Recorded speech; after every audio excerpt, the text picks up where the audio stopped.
High frequency. Yeah. Sync up. Already. Yay.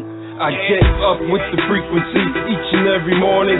Thanks, practice gratitude, commence brainstorming. Live, awake, excited, new day, new me. TSA, courtesy of JRE and Scott Free. Too many folks shallow, scared to drown in the deep end. And I ain't pointing fingers, best believe I was one of them. The pain I was numbing it, self-inflicted punishment. The streets I was running in led me to consciousness. Yes, they can steal my flows, but can't block my shine, baby. You see my glow? Now I live in the light, radiating love. Sun, you're a star, as below, so above. Am I too metaphysical? Are you over analytical? So many situations get critical. I'm a warrior, survivor is an understatement. Started subterranean, now we in the cosmos on some Milky Wavy shit. Sun-kissed, melanin rich, health is wealth, we live abundant. Connected with the oneness, I'm off my dumb shit. I bring to you substance more specific, life is synchronistic. All is energy, fact, over fiction when I rap. That high frequency, yeah, we on that. Sync with the most divine, catch contact, physicality beyond that. High frequency, we on that. Mind over matter, thoughts not scattered. Co-stars, co-creating, spiral up, no latitude, heaven or hell. And you leave a trail, the high and low polarities, the vibrations, they all real. Day to day just hoping, going through the motions, staring at the doors, who could ever get this open? Till I uncovered the secret to keeping it real. I got in touch with my soul, the fan my frequency feel. We play and follow the leader ain't going nowhere. That's why I'm living my life with a sovereign mind. All I want in this world is to spread love and greatness to you, using my music for we out of time. So for the divine, I'm doing my due diligence, giving some peace to views that's too militant. Doing it different, I got purpose and position. Feel the vibration, transmission is the mission. Need you to listen to these words, my dude. I swear my third eye got a bird's eye view. And do you wanna sync up? Cause I do. Surfing this wave, follow as we ride through. All is energy, fact, over fiction when I rap. That high frequency, yeah, we on that. Sync with the most divine, catch contact, physicality beyond that. High frequency, we on that. Mind over matter, thoughts not scattered. Co-stars, co-creating, spiral up, no latitude, heaven or hell. It's in you, leave a trail. The high and low polarities, the vibrations, they all real. Let it marinate, cause this is very great. To every state, the burden on my back, well, I carry weight. High frequency, high power, free spirit. Talking to the man upstairs, and yeah, he hear it.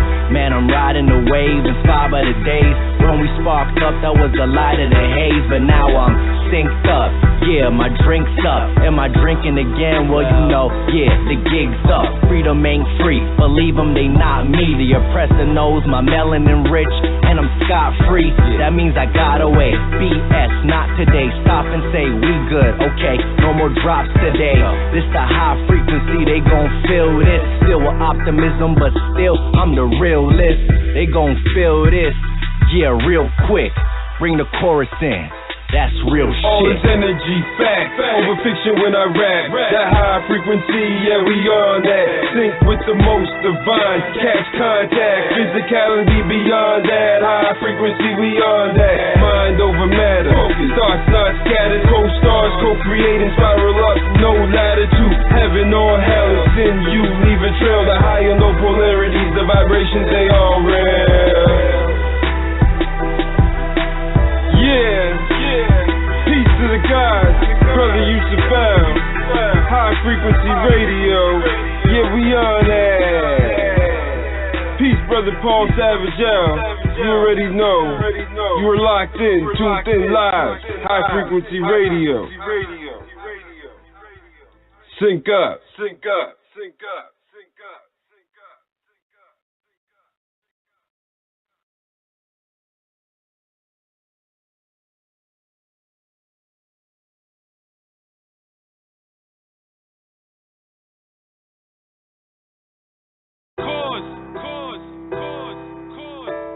High frequency, yeah, sync up, already, yay. I I get up with the frequency each and every morning. Thanks, practice gratitude, commence brainstorming. Live, awake, excited, new day, new me. TSA, courtesy of JRE and Scott Free. Too many folks shallow, scared to drown in the deep end. And I ain't pointing fingers, best believe I was one of them. The pain I was numbing it, self-inflicted punishment. The streets I was running in led me to consciousness. Yes, they can steal my flows, but can't block my shine, baby. You see my glow? Now I live in the light, radiating love. Sun, you're a star, as below, so above. Am I too metaphysical? Are you over analytical? So many situations get critical. I'm a warrior, survivor is an understatement. Started subterranean, now we in the cosmos on some Milky Wavy shit. Sun-kissed, melanin rich, health is wealth, we live abundant. Connected with the oneness, I'm off my dumb shit. I bring to you substance more specific, life is synchronistic. All is energy, fact, over fiction when I rap. That high frequency, yeah, we on that. Sync with the most divine, catch contact, physicality beyond that. High frequency, we on that. Mind over matter, thoughts not scattered. Whole stars co-creating, spiral up, no ladder to heaven or hell. Then you leave a trail, the high and low polarities, the vibrations, they all real. From day to day just hoping, going through the motion, staring at the doors, who could ever get this open? Till I uncovered the secret to keeping it real. I got in touch with my soul, to fan my frequency field. We playing follow the leader ain't going nowhere. That's why I'm living my life with a sovereign mind. All I want in this world is to spread love and greatness to you, using my music for we out of time. So for the divine, I'm doing my due diligence, giving some peace to views that's too militant. Doing it different, I got purpose and position. Feel the vibration, transmission is the mission. Need you to listen to these words, my dude. I swear my third eye got a bird's eye view. And do you wanna sync up? Cause I do. Surfing this wave, follow as we ride through. All is energy, fact, over fiction when I rap. That high frequency, yeah, we on that. Sync with the most divine, catch contact, physicality beyond that. High frequency, we on that. Mind over matter, thoughts not scattered. Co-stars co-creating, spiral up, no ladder to heaven or hell. It's in you, leave a trail. The high and low polarities, the vibrations, they all real. Let it marinate, cause this is very great. To every state, the burden on my back, well, I carry weight. High frequency, high power, free spirit. Talking to the man upstairs, and yeah, he hear it. Man, I'm riding the wave, inspired by the days when we sparked up. That was the light of the haze, but now I'm synced up. Yeah, my drink's up. Am I drinking again? Well, you know, yeah, the gig's up. Freedom ain't free, believe them, they not me. The oppressor knows my melanin rich, and I'm scot-free. That means I got away. BS, not today. Stop and say we good, okay? No more drops today. This the high frequency, they gon' feel this. Still with optimism, but still I'm the realist. They gon' feel this, yeah, real quick. Bring the chorus in. That's real shit. All is energy, fact, over fiction when I rap. That high frequency, yeah, we on that. Sync with the most divine, catch contact, physicality beyond that. High frequency, we on that. Mind over matter, thoughts not scattered. Co-stars co-creating, spiral up, no ladder to heaven or hell. It's in you, leave a trail. The high and low polarities, the vibrations, they all real. Peace to the gods, brother, you survive. High frequency radio, yeah, we on that. Peace, brother Paul Savage, you already know. You are locked in, tuned in live. High frequency radio. Sync up. Sync up. Sync up.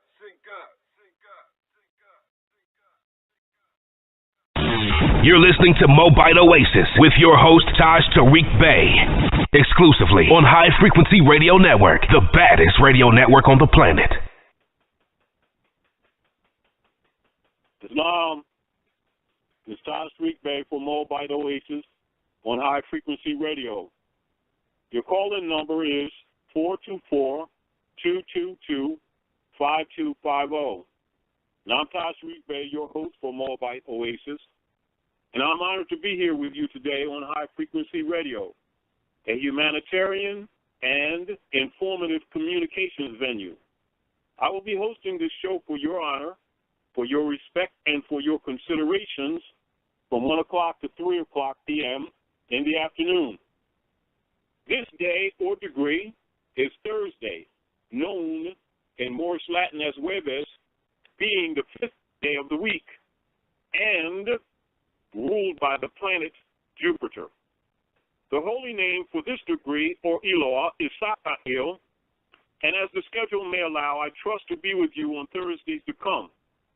Recognizing the unity of life, we thank you and honor you for sharing your time with us, and trust that our sharing and communications will manifest as nurturing remedial dispensations, bringing forth some greater good and functionality. And as we appeal to the higher principles within ourselves to help as an ancillary in the great universal humanitarian movement, we trust that you will do the same, promoting and supporting the works needed and necessary in helping to uplift fallen humanity. And with that being said, we encourage you to bring the best that your heart has to offer, and let us sit down at the round table and, with good intent, get some work done. And we greet you in peace.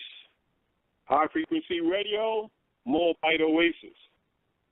I want to share with you a little bit of information that is usually preserved by the adepts, etc. And this is the adepts in all organizations, etc. And that is just as a synopsis on the issue of the Norse. Now, the Norse essentially corresponds in philosophy and in ancient history with intelligence and intellect.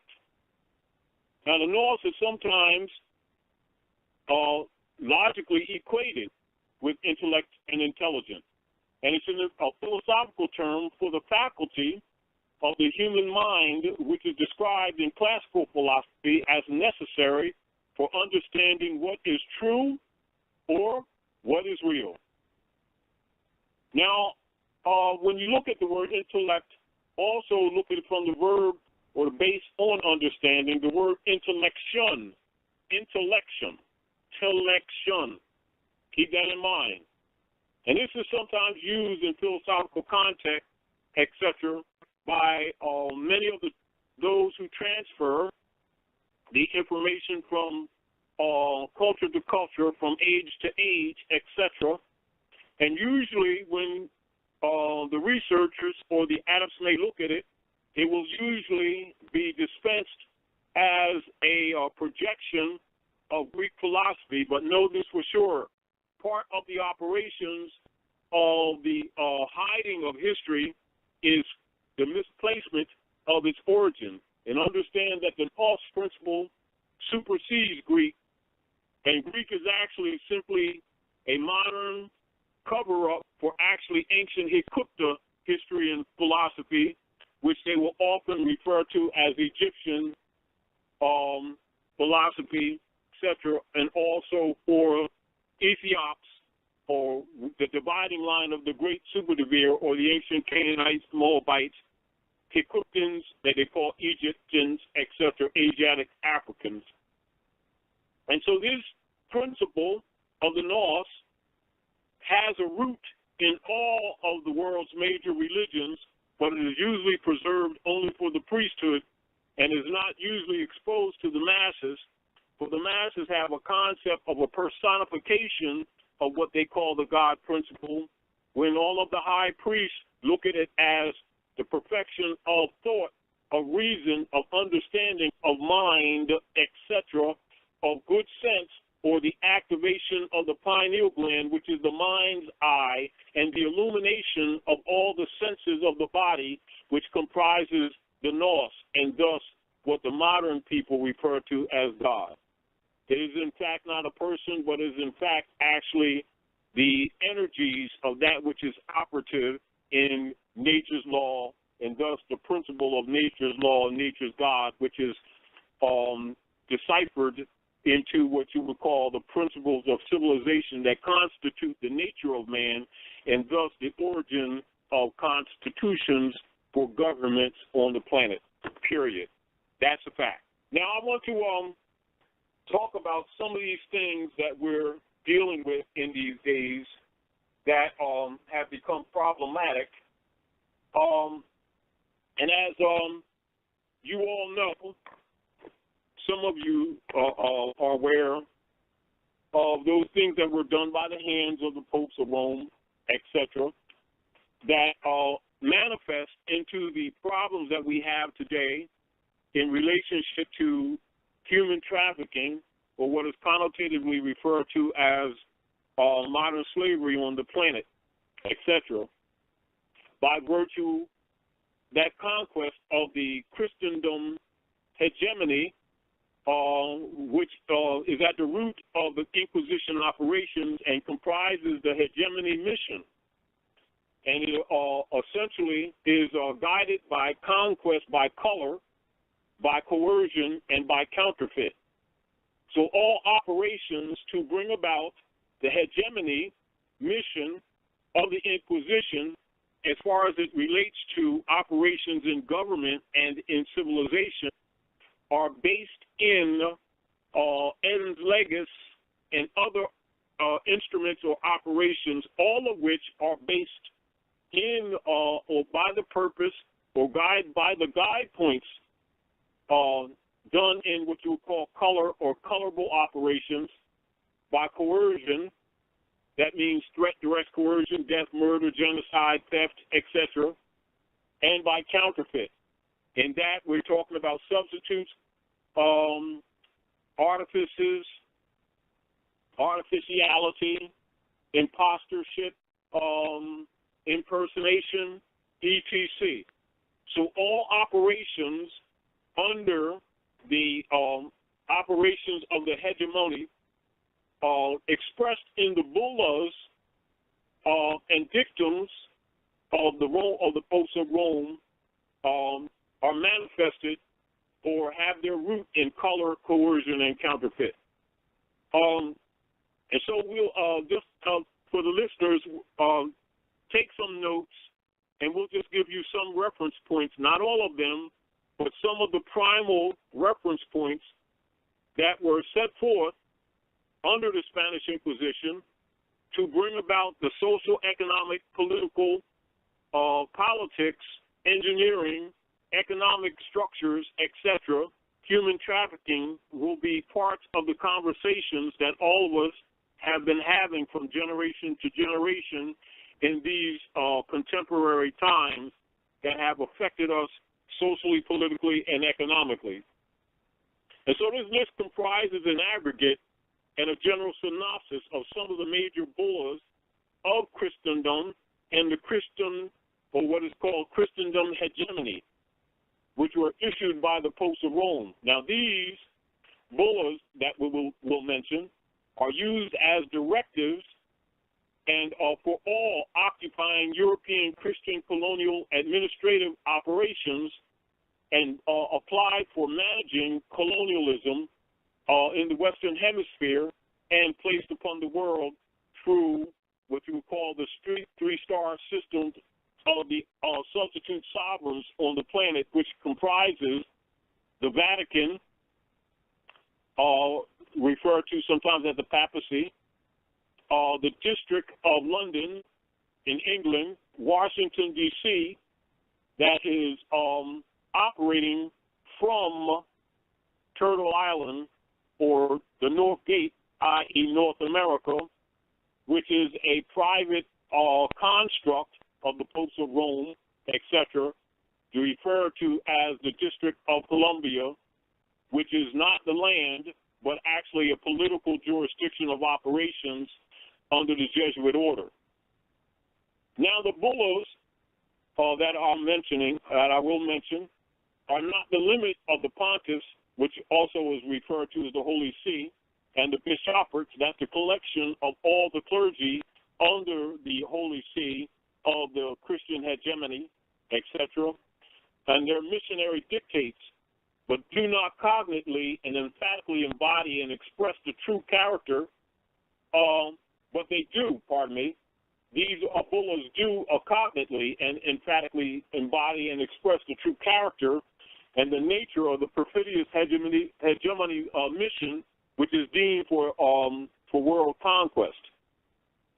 Now, the church bullahs and dictums were ecclesiastically and politically put in place to promote the injurious and negating of social, political, colonial, and hegemony-oriented foundation of and for all inquisition and hegemony operations, and particularly launched from North America.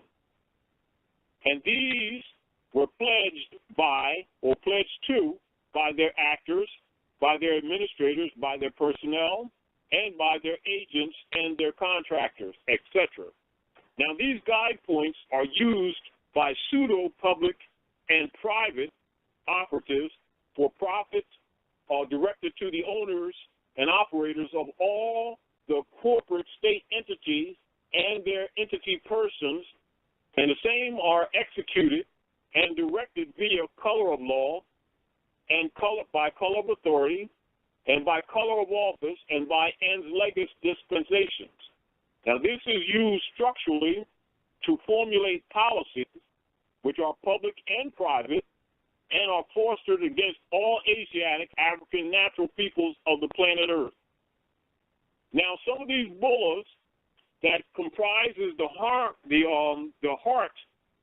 the nature of the operations politically, socially, and pseudo-religiously issued by the popes of Rome are unum sanctum. That's U-N-U-M, capital S-A-N-C-T-U-M, unum sanctum. And that was issued November the 18th of 1302 by Pope Boniface VIII. And you have, fourth by Pope Nicholas V in 1452, Dum Diversus. Dum Diversus, capital D-U-M, capital D-I-V-E-R-S-A-S, Dum Diversus, 1452. And then you have Pontifex Romanus, or Romanus Pontifex of 1455. That was set forth also by Pope Nicholas V. Then you have Intercatera Divina of 1493, set forth by Pope Alexander V. And of course, with the Inquisition operations, the agreement of the Christian nations, or what you call the Roman nations, for the enforcement of the same is under the secret treaty of Verona. And then you have the Cestui Act of 1666. Cestui, capital C-E-S-T-U-I, capital Q-U-E, capital A-C-T. Cestui Act of 1666. Now, for those scholars and researchers, look up chapter 11 and chapter 18 and chapter 19, chapter 2. All of these bullahs or dictums collectively are roughly referred to as the doctrine of discovery.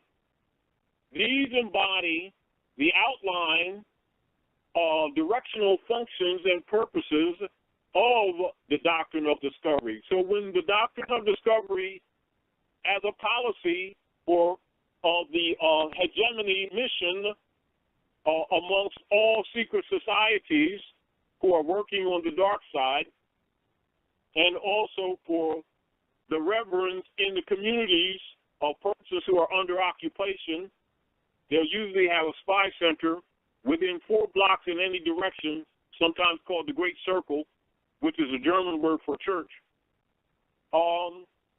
They keep tabs and report to the popes of Rome, and most in the modern times under their skull and bones agreement called the 501c3 kickback agreement. So collectively, unum sanctum, dum diversus, Romanus Pontifex, Intercatera Divina, Secret Treaty of Verona, the Sister-Q Act of 1666 collectively are referred to and comprise what is known as the doctrine of discovery.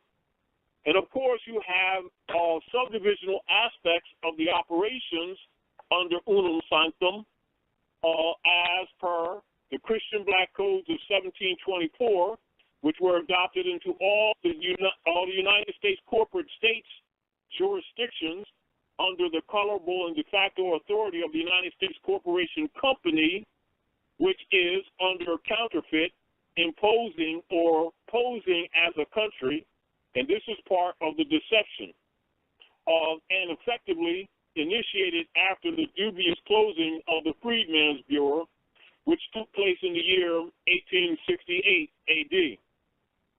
And of course, to culminate or to regulate or administer the cribbed or what you call the hypothecated estates of the Asiatic Africans who under Unum Sanctum are under the attack of Dum Diversus Romanus Pontifex Intercatera Divina, the Secret Treaty of Verona, and the Sister-Q Act, etc., the Sister-Q Act of 1666, is regulated under what they have designed as a field marshal action of military operations, ens legis, referred to as the 14th Amendment to the American Constitution, i.e., must be very clear that it is the Constitution of the United States of America, constructed under the coup of 1871 and distinguished from the original agreement of treaty, which is the Constitution for the United States of America, which is derived from Muslim law and has been expressed by the CEO of the corporation, President Barack Obama, when he went to Egypt and exposed that the American Constitution is derived from Muslim law. He's actually making reference to the original Constitution before the corruption and the overthrow via the secret coup of 1871 for those Masons and scholars who recognized what he was actually saying, as well as reflected with the fact that when he exposed that information before representatives of nations, etc., and other organizations, etc., that Michelle went to the Alhambra, the last stronghold of the Moors, in reference to Dum Diversus of 1452, and so she went to the Alhambra in Andalus, what you know as Spain, etc., and was received well by the people. These were signals sent to the Asiatics of the North Gate, who are the heirs to the world's largest estate, who don't know the truth of the law, the history, and the politics. However, for those in the secret societies and the Masonic orders around the world recognized exactly the signal that he had sent. And of course, we know corresponding with these activities around the world that the civilized world of nations have come together to begin to dismantle the operations of the human trafficking via the bondage instruments ens legis constructed under the 14th Amendment, which comprises what is known as the U.S. T-bonds. The U.S. T-bonds are the bondage or the private commercial paper instruments constructed for actualizing the human trafficking on the stock market, i.e., the food for the beast. So the U.S.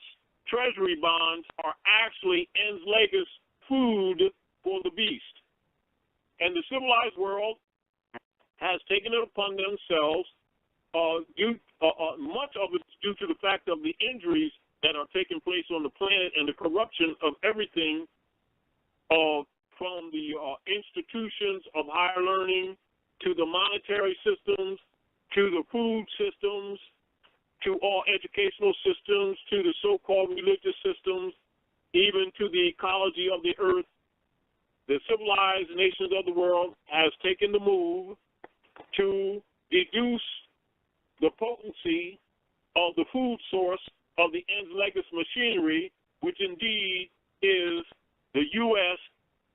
T-bonds, what is known loosely as the Treasury bonds, which themselves embody all of the instruments created by Rome under unum sanctum and placed on the stock market, whereas the human bodies of the people have been constructed into artificial commercial entities, and this is why everything operates in commerce, etc. Not that commerce is not a natural process by men interchanging and trading with each other in honor. We're not referring to it from that perspective. We're referring to the impoverishment of humanity and the corruption on the planet in service to the bullets issued by the popes of Rome, etc., contrary to progress, but in fact emanating as destruction upon the earth against all humanity, etc., under unum sanctum. And so the civilized world are dispensing of those UST bonds and taking the counterfeit nature of them that represent pristine transfer instruments and are actually building infrastructure around the world with them, as in fact they have no true monetary value. They have what you would call bookkeeping value on value of the state transfers under administrative operations and guised as money. That must be comprehended. They are guised as money, but indeed are not. They're simply bookkeeping instruments on a massive scale for human trafficking, dealing with the energies of the estate and the resources of the humans on the planet by virtue of hypothecation or backed up by dumb diverses, etc. And so the civilized world knows the truth of the operations of these instruments, and because the United States Corporation Company and its operatives, who have been impostoring themselves as a country, of which they are not, etc., have used the machineries and the technologies of past ancient world, which would appear to many people today as being advanced when it's actually ancient technologies, and have held them back from the human family and have been benefiting from that advanced technology for themselves, and have set up a plan via Intercadera Divina to actually steal all the resources and genocide the people, etc. This has much of the motivation as to why the civilized world has come together in unity to deal with the matters of the Pontifex operations and the hegemony mission of Christendom for the salvation of humanity and the planet itself. And so the position that they have taken is to kill the food of the beast, because the beast must feed on humanity in order to live, i.e., it is en legis vampirism, and so therefore the owners of the en legis vampire system themselves are vampires. And this is also why in their secret societies they eat and devour babies. And that is fact, but it's in harmony with the harmonics of their de facto operations of the ens legis. The idea that they're operating on is that they deal with the presumption that they are stealing the energy or living off the energy of the victims of their unum sanctum operations. And this is where, in their secret societies, that they have set as a substitute for the original Asiatic principles of the illumination of the pineal gland, they have set forth a counterfeit order of Illuminati and have done on to call the dark side the rituals of eating human flesh and babies particularly to gain the energy of their nos before they manifest themselves, etc., with the premise that they would be gaining that energy and exercising that to maintain their power on the earth plane. This is the foundation of some of their operations on what you call the pseudo-Illuminati, distinguished from the original truth of Illuminati, which is the activation of the pineal gland, which is the philosophies of the ancient world of the Norse, of the ancient Asiatic African peoples of the world, i.e., the contamination of the divine operations of life itself and converting it actually to what you call a dark side negative. And so this also gives the people a misperception of what Illuminati actually means. Also, what it does, it blocks them out of development when they take on a negative perspective without examination of that which is presented to them informationally, etc. That is purposeful in order to keep the people or have them create mental bonds against themselves and thus give what is called mandate to the operations of unum sanctum, i.e., this is what is called dealing from a military perspective, schismata, whereas the common people know it as divide and conquer, and whereas the people themselves are implanted with the defense against the operatives of them diverses against the instrument or against the instrument of the very people themselves, i.e., they have put the defense of the system into the victim.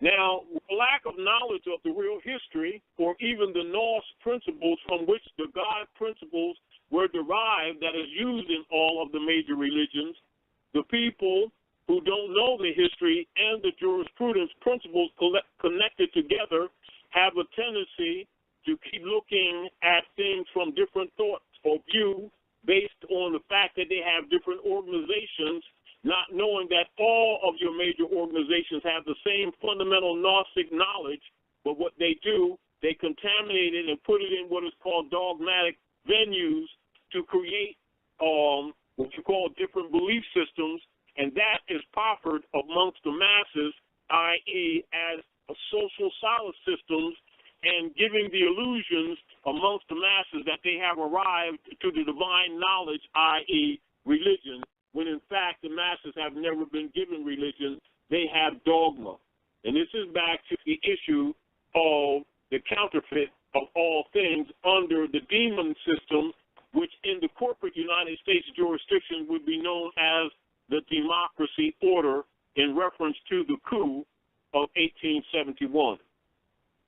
Now, so the 14th Amendment de facto ens legis operations is a social engineering program that was created and adopted by European colonial occupiers of North America and of the Western Hemisphere, and they were construed for nom de guerre. Nom de guerre is for war operations, chattel operations, and administrations of stateless persons, which is Aboriginals, Moors, and it created a legal yet not lawful courts entity of persons whom the Europeans subjugated, defeated, or conquered, and subsequently held to what is known as a civil liter mortuus status at North America. And so the 14th Amendment is also politically used for and adopted to the bureaucratic dealings with their bottomry instruments, which is reference to those private commercial instruments, etc., the birth certificates, etc., marriage certificates, all of which are bonds. And these bonds are being used by the operatives of the corporate states, which are subject, what you call, they would be franchisees of the United States Corporation Company, which must be distinguished from a country. It's not a country, it's a business. Now, consequently, in place to support the corporate states' birth certificates, marriage certificates, original manufacturers, titles of origin, etc., which were constructed, traded, and administered for institutionalized peonage and forced servitude. Now, these bottomry instruments are designed and misrepresented to regulate, quote-unquote, trust law and to escheat, that's E-S-C-H-E-A-T, escheat operations. This is whereas all the mortgage constructs, etc., and the loan systems set forth by the barrister deputy knights of England via the United States Corporation Company through their de facto legislation is the operations of the economic systems that are used at North America and falsely referred to as money. Now, those operations are artfully guised and presented as fungible instruments. Fungible instruments, which means what money is a fungible instrument, which means it is tangible. It has value, i.e. like gold. Like, say, for instance, if when you're looking at history, if you look off the coast of Georgia, many of the areas North America, say not too far off the coast, where you have the shelves of the sea where it drops off, etc. If the people really understood, they could find many ships over the years, over the centuries, that are at the bottom of the ocean that have gold and jewels and precious artifacts all over the oceans, etc. Fungible means that any gold that was left or that sunk in any of those ships or that have been buried in any of the mounds that our forefathers built up and down the Red River or the Nile, which you call the Mississippi, etc., that would be fungible, for it can be traded around the world as valuable no matter how long it's been under the water or under the ground. And the water does not make it just lose its value. That's called fungibility. And so the money is fungible. And so the bottomry instruments that they have created are not fungible, for they are paper fictions created with artificial debt and artificial values, etc., yet they are presented as being fungible instruments.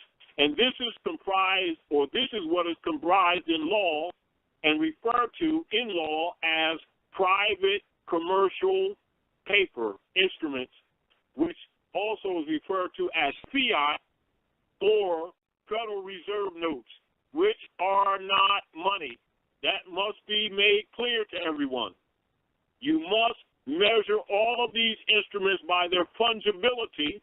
Also have a knowledge when fungible instruments are presented fungible, when in fact they are not. So if one does not know the history and does not know the truth of the politics, one can get confused when instruments are presented as being fungible, and this is where it gets gray, and people have a misconception of the administrations of operations of the United States Corporation Company and its franchise corporate operatives known as the states of legislation, etc., distinguished from state republics or state commonwealth under Constitution law, etc., distinguished from the coup operations under the operations of the democracy order set forth secretly in 1871 in order for the Romans to abrogate their obligations to the treaty, which is the supreme law of the land, which Obama mentioned when he went to Egypt, or what you know as Egypt, and went into Article 11 of the Treaty of Tripoli, etc., sending the Masonic signal across the world in reference to these things, which are in fact the truth of the history and the so-called debt obligations. At the same time, being in a somewhat compromised position, being CEO of the corporate entity under the Jesuit order known as the United States Corporation Company, doing business at North America, to be distinguished from the land and the people, which is Morocco, i.e. the Great Masonic Secret, sometimes referred to as, quote-unquote, the Great Seal. Now, when looking at these things, we must remember that the bottomry instruments are designed and misrepresented to regulate trust law and seed operations, and are artfully guised and presented as fungible instruments distinguished from the money and traded on the stock market. Now, these operations are often misaligned with the fad word racism and placed under the diverting and connotatively applied verbiage slavery. Now, much of the franchise instructive symboliography and many of the linguistic, grammatical, and social, economic, and political operations serve to facilitate the financial hereditaments and political issues involving human trafficking, quote unquote, via commerce and trade. And the same are rooted therein. So think the Cestui Act of 1666 AD. Now, the multifarious distortions associated with the hidden Cestui Trust created and undisclosed by the administrators thereof, being the European feudal law beneficiaries, are tied to and related to their scrutinized or securitized bonds and stocks. Now, these and other fraud-based pseudo-fungibles and the associate matters concerning the creating of and deliberately shading vague and gray legal areas involve jurisdiction, descendability, and other vital or misrepresented or implied instruments of a trust or estate nature. Now, one identifiable process used to subjugate the living sentient beings is imposed by deeming living persons or living people as quote-unquote corporate persons. This refers to part of the function of the 14th Amendment as legis operations, etc. And so thus comprising the living sentient being and by legal colorable processes conjoining the living to the occupier's artifices, corporate entities, and these processes and procedures being feudal in nature and character are regulated by and supported by colorable legislation, by deceptions, by misrepresentations, and by frauds via the spurious 14th Amendment. Now, conversely, serious clarifications must be made guided by critical thinking when one addresses any matters involving these complex ens legis and fungible instruments and issues. Primal focus must be placed upon the damaging and injurious ramifications associated with them. And the same must be critically deciphered with the contemplating analyzers making clear distinctions of or between the variables and the aspects of their functions. The effect and the purpose in such matters, in such subjects and things. And particular emphasis should be definitely placed upon that which must be and should be classified as private versus those issues, things, or subjects which are at variance to and designated as public. Now, these important variables connected to the instruments and policies cannot be overemphasized, as they are primal to the core and to the potent components at and of the social, economic, and political heart of the occupier's bureaucratized forced servitude operations and of the administrations thereof.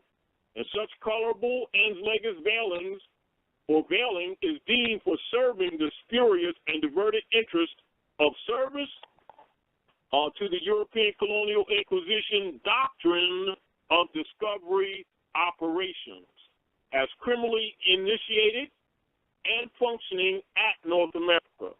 So in the context of these things, think colonialism, exploitation, piracy, arbitrary, peonage, human trafficking, genocide, denationalization, and birthright thefts. So we're going to take a break here on Moabite Oasis, High Frequency Radio. Bidding you a good day. So come back with some questions if you have them. We'll touch on some of these issues dealing with the Unum Sanctum operations, etc. High Frequency Radio, you all. Let's take a break. You're listening to High Frequency Radio Network. Connect with us at RadioHighFrequency.com. You're listening to Moabite Oasis with your host, Taj Tarik Bey, exclusively on High Frequency Radio Network, the baddest radio network on the planet.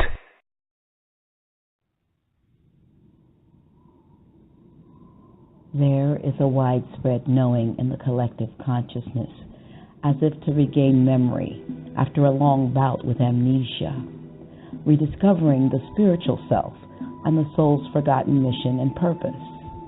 It is about ascending and transitioning into higher conscious awareness of one's own selfness and divinity, not by earthly permission, but by divine cosmic birthright. Namaste. This has been a Meta Minute with Dr. Naila Bakari Gilliam of House of Reawakening Minds, where we are reawakening minds, one mind at a time. Are you awake yet? In what way does the Court's observation that the Second Amendment codified a pre-existing fundamental right to bear arms affect your conclusion that the Second Amendment does not protect a fundamental right? My conclusion in the Maloney case or in the U.S. Sanchez-Villar was based on precedents and the holding of precedents that the Second Circuit did not apply to the states. Well, excuse me, I'm sorry, I didn't mean to interrupt you. What's your understanding of the test or standard the Supreme Court has used to determine whether a right should be considered fundamental? I'm not asking a hypothetical here. I'm only asking about what the Supreme Court has said in the past on this question. I recall, for instance, the Court emphasizing that a right must be deeply rooted in our nation's history and tradition, that it is necessary to an Anglo-American regime of ordered liberty, or that it is an enduring American tradition. I think I've cited. There's a direct relationship between having the businesses and being in prison. Go find see how many Asians you can find in American prisons. They ain't gonna be in there. But 51% of your prisoners will be black because blacks don't have any businesses and industries. There's a direct link. Blacks won't practice group economics. Blacks won't practice group politics. If you don't practice, you're setting yourself up. I told that 5-story building, you're setting yourself to get wiped out. Understand the nature of race, which is economics. If you build the first floor, it's economic. Build your businesses and your industries. Control business and industry, and put that pools in your money, and hold that money, and practice group economics with it. Arab and Asian money bounces 12 or 13 times what it leaves. Jewish money bounces 18 times. Black folk got to learn how to practice group economics. Black Americans spend every penny they get outside their own community. Then you take the money and the wealth that you get from that first floor and go to the second floor. The second floor is politics. You then take that money on the first floor and you control your politics. Black folk must quit allowing people to tell them to go out and vote. Vote for what? Nobody's going to do anything for black folk in politics. Politics is controlled by money. Major corporations who got the money. That's what controls politics.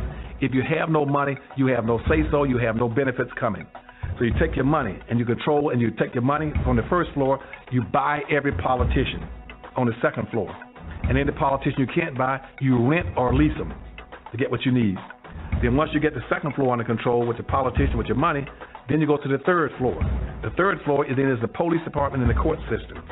You take your money from the first floor and your politics on the second floor, and you control the court system and the police departments. Then the fourth floor then is media.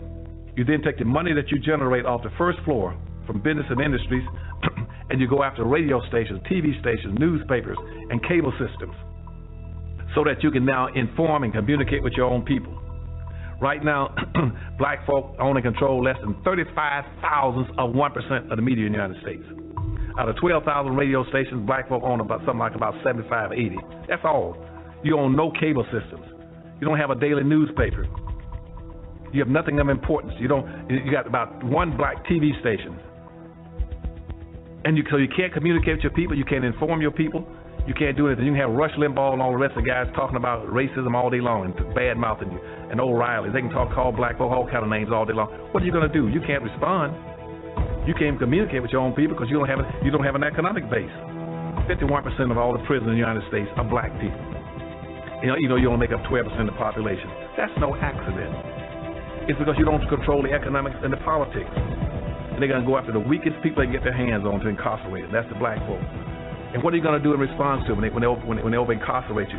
You're going to go out and have a march, a demonstration. We're going to march. March for what? Who cares? Marching never changed anything. You're listening to Mobile Oasis with your host, Taj Tarik Bey. Exclusively on High Frequency Radio Network, the baddest radio network on the planet.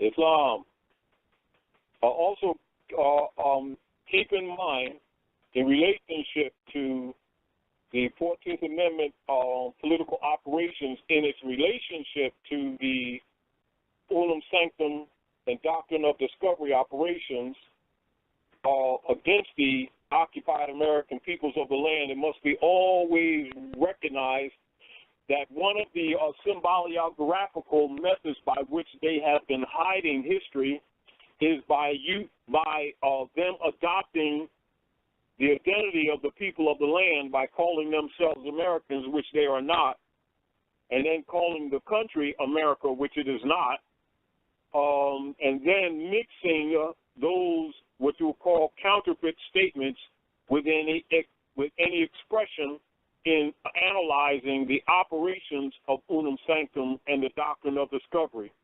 And this serves the purpose that when people begin to find out some of the real history, that they will interject some of the symboliographical structures that are set forth in connotative operations to make their arguments incompetent or what you would call non-effective in law, and actually stepping back into the operations of the spurious, fungible instruments and legis of the 14th Amendment.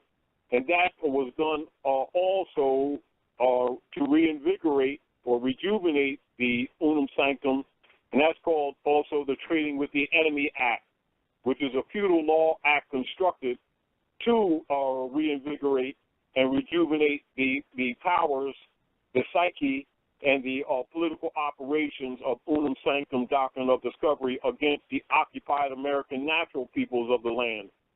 And very often, many of the Asiatic or the true people of the land get confused because they're thinking in their mind when the word American is used that they're talking about the Europeans, when in fact they're not. They're talking about themselves. The Europeans are the occupiers. The Americans are under occupation. And this is one of the methods by which they have done what you call connotative linguistics to shield themselves or to hide themselves in full view, i.e. while carrying out the discovery of Doctrine of Discovery operations right in the face of the people.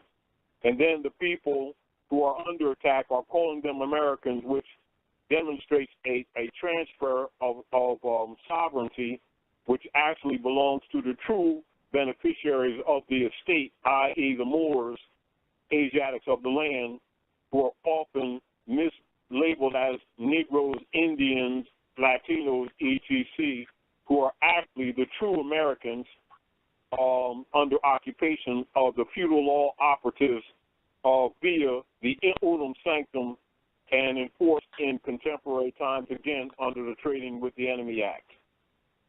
So keep that in mind, too, when looking at the 14th Amendment and the other aspects of the Doctrine of Discovery, which would include Unum Sanctum, Dum Diversus, Romanus Pontifex, Interpretera Divina, Secret Treaty of Verona, and the Sesquiu Act of 1666.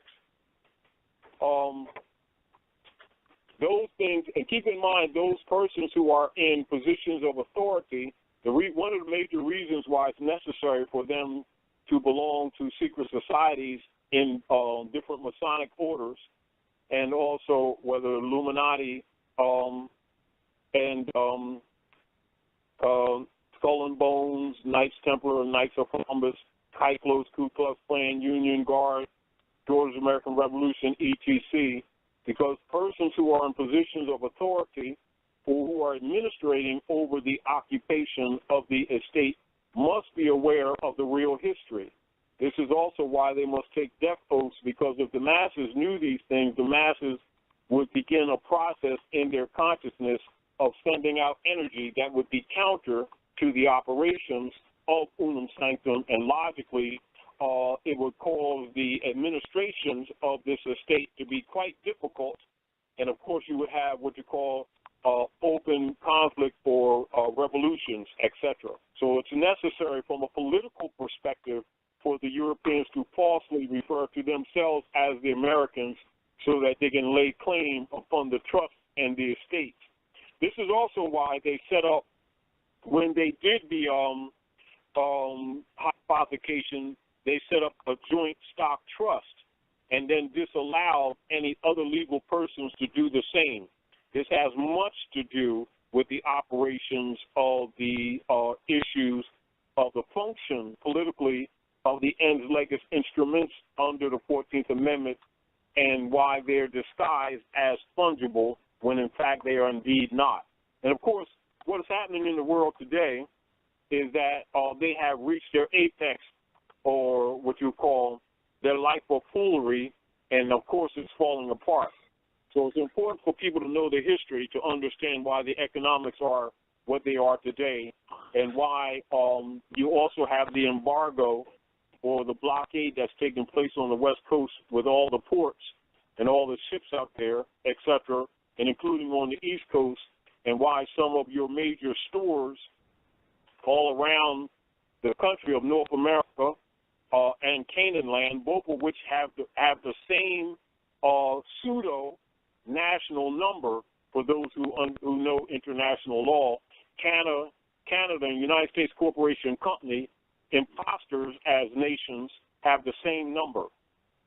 And for those of you who know that, would recognize why that would not be understood by most people who misconceive what real nations are, distinguished from these private corporations, which are actually feudal operations of the takeover.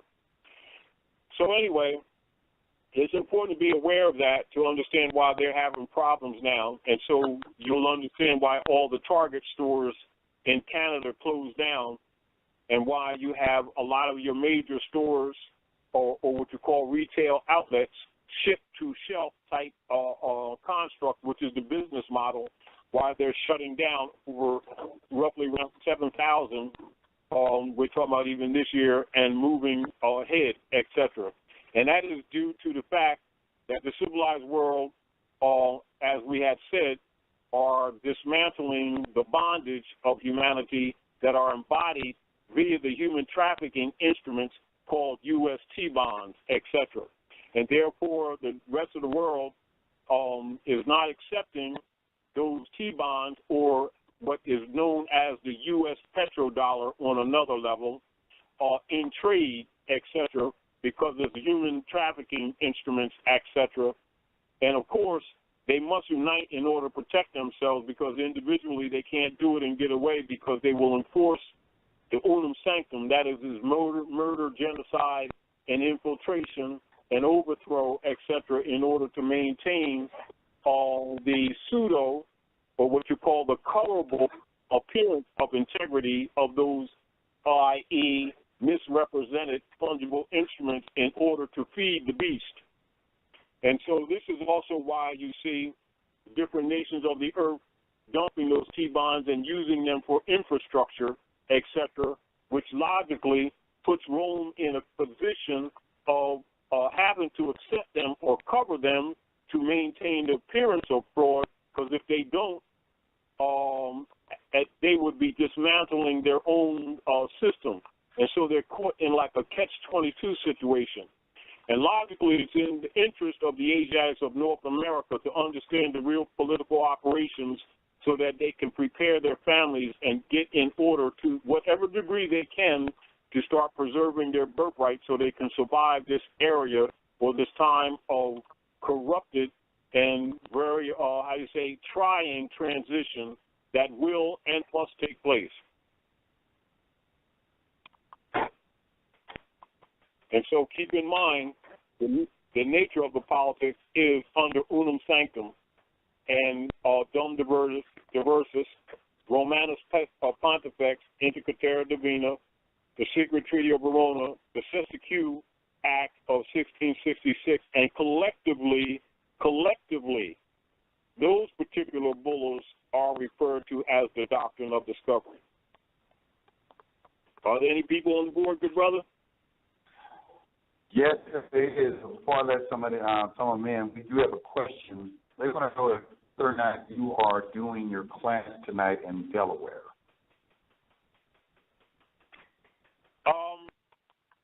Someone's asking a question about what in Delaware?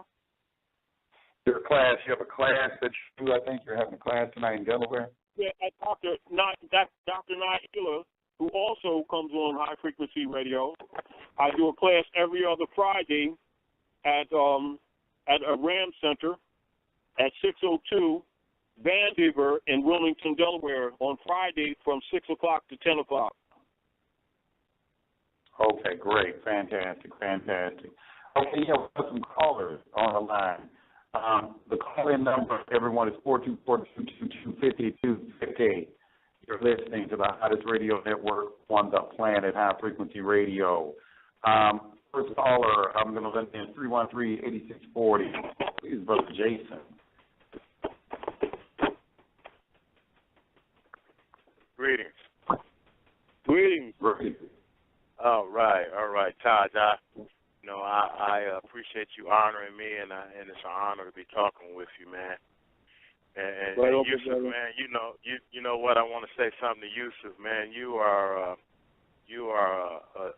jewel, and for a person like me that have never ever, my parents, they didn't know this information. I don't even think my grandparents, and I'm 43 years old, knew about any of this kind of information. And I tell you what, but to go on to ask Taj the question, I have two questions.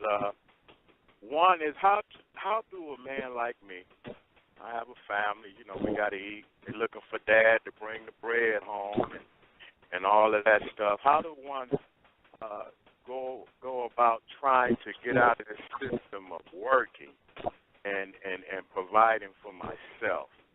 And the second question is one question at a time. Save the next question. Let's answer the first one. Okay. What are you talking about getting out of working? What do you put that in context? No. I'm gonna put it in context. I tell you, you either you working a 9 to 5 or like me, I'm on the road. I'm a truck driver. Yeah. And it's starting to seem unnatural to me to be away from my family. It is, yes. And I know that it takes study and it takes work. No, it's not. Please don't misinterpret me wanting to get out of work, because in terms of using your mind and your physical labor, but for your own benefit and your family benefit, not for another man's benefit. Not, like I said, I've never heard this information. Yeah, good. I understand, because work is a joy to man. Now, this is the point. If you understand the system, now, for those of you who are listening to High Frequency Radio, and those of you who have had the honor and the opportunity to listen to Paul Savage Ill and to Brother Yusuf Ill when he's expressing to you the distinction between the public and the private, these are part of the remedies, even though they may be limited. As any remedy that we would bring or present to you will be limited due to the fact that Rome still rules. However, easing the burden. But to ease the burden, you must know what's happening and that your estate has been commercialized, that you yourself, i.e., comprise the stock. And so we're dealing with hypothecation of humanity itself by the popes of Rome. That's what unum sanctum actually is. Now, one of the things that above all, everything, to keep it simple, I would suggest to everybody, everything that you have, you should create a trust and estate and put everything in your trust, everything that you got, including the used bicycle tires that you don't want anymore. Anything that Rome, that you don't nail down, Rome automatically hypothecates. Automatically. Now, the refined details of that operation, some of it not totally refined, but in a synopsis, you will find in House Resolution 192, 73rd Congress, in session June the 5th of 1933. But understand those issues of the hypothecation actually are under unum sanctum dum diversus Romanus Pontifex inter Cetera Divina, the Secret Treaty of Verona, the Sister Q Act of 1666, which comprised the doctrine of discovery. And the Sister-Q Act of 1666 is the basis upon which the 14th Amendment has its construct, in which they hypothecate the bodies of man and have what you call politicized and bureaucratized the human trafficking. Therefore, when you become conscious, keep this in mind, one of the functions of enforcing the Sister-Q Act was the taking of the names, the nationality, and the religion from the Asiatics, or what they call the Saracens, which would actually convert into Moors or Muslims under the conquest of Unum Sanctum, etc., so that whatever you buy or sell in the name or the mark of the name of the European would automatically make it state property. This is one of the reasons why it is politically, not emotionally, necessary to nationalize, to be in proper person in order to be heritable in law, in order to even begin to have an argument in relationship to your status, to your estate.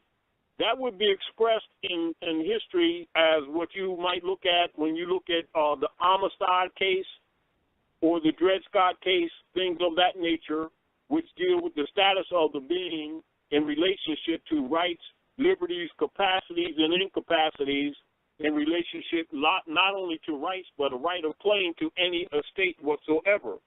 And this is where the operators at North America have been using to steal the wealth of the people, and that's distinctly expressed in House Joint Resolution 192, 73rd Congress in session of June the 5th of 1933. So understand that goes back even to the coup of 1871, where they secretly converted the original republic into a feudal order known as democracy, and just consider 1913 with Woodrow Wilson as a countermeasure to Noble Drew Ali with the restoration of the estate and the true history and the Norse knowledge that was maintained amongst the priesthood and giving it to the common people of the land back to them, which would bring them back into the constitutional fold of government and in their proper person, and being able by law to claim their estate, being competent,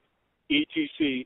So the undermining of that was when they met off Jekyll Island with the representatives of the popes of Rome and of England, i.e. the 3 stars or the 3 bars, dealing with the sovereign claim of the 7 hills of Rome of Washington, D.C., in agreement with the dark priesthood.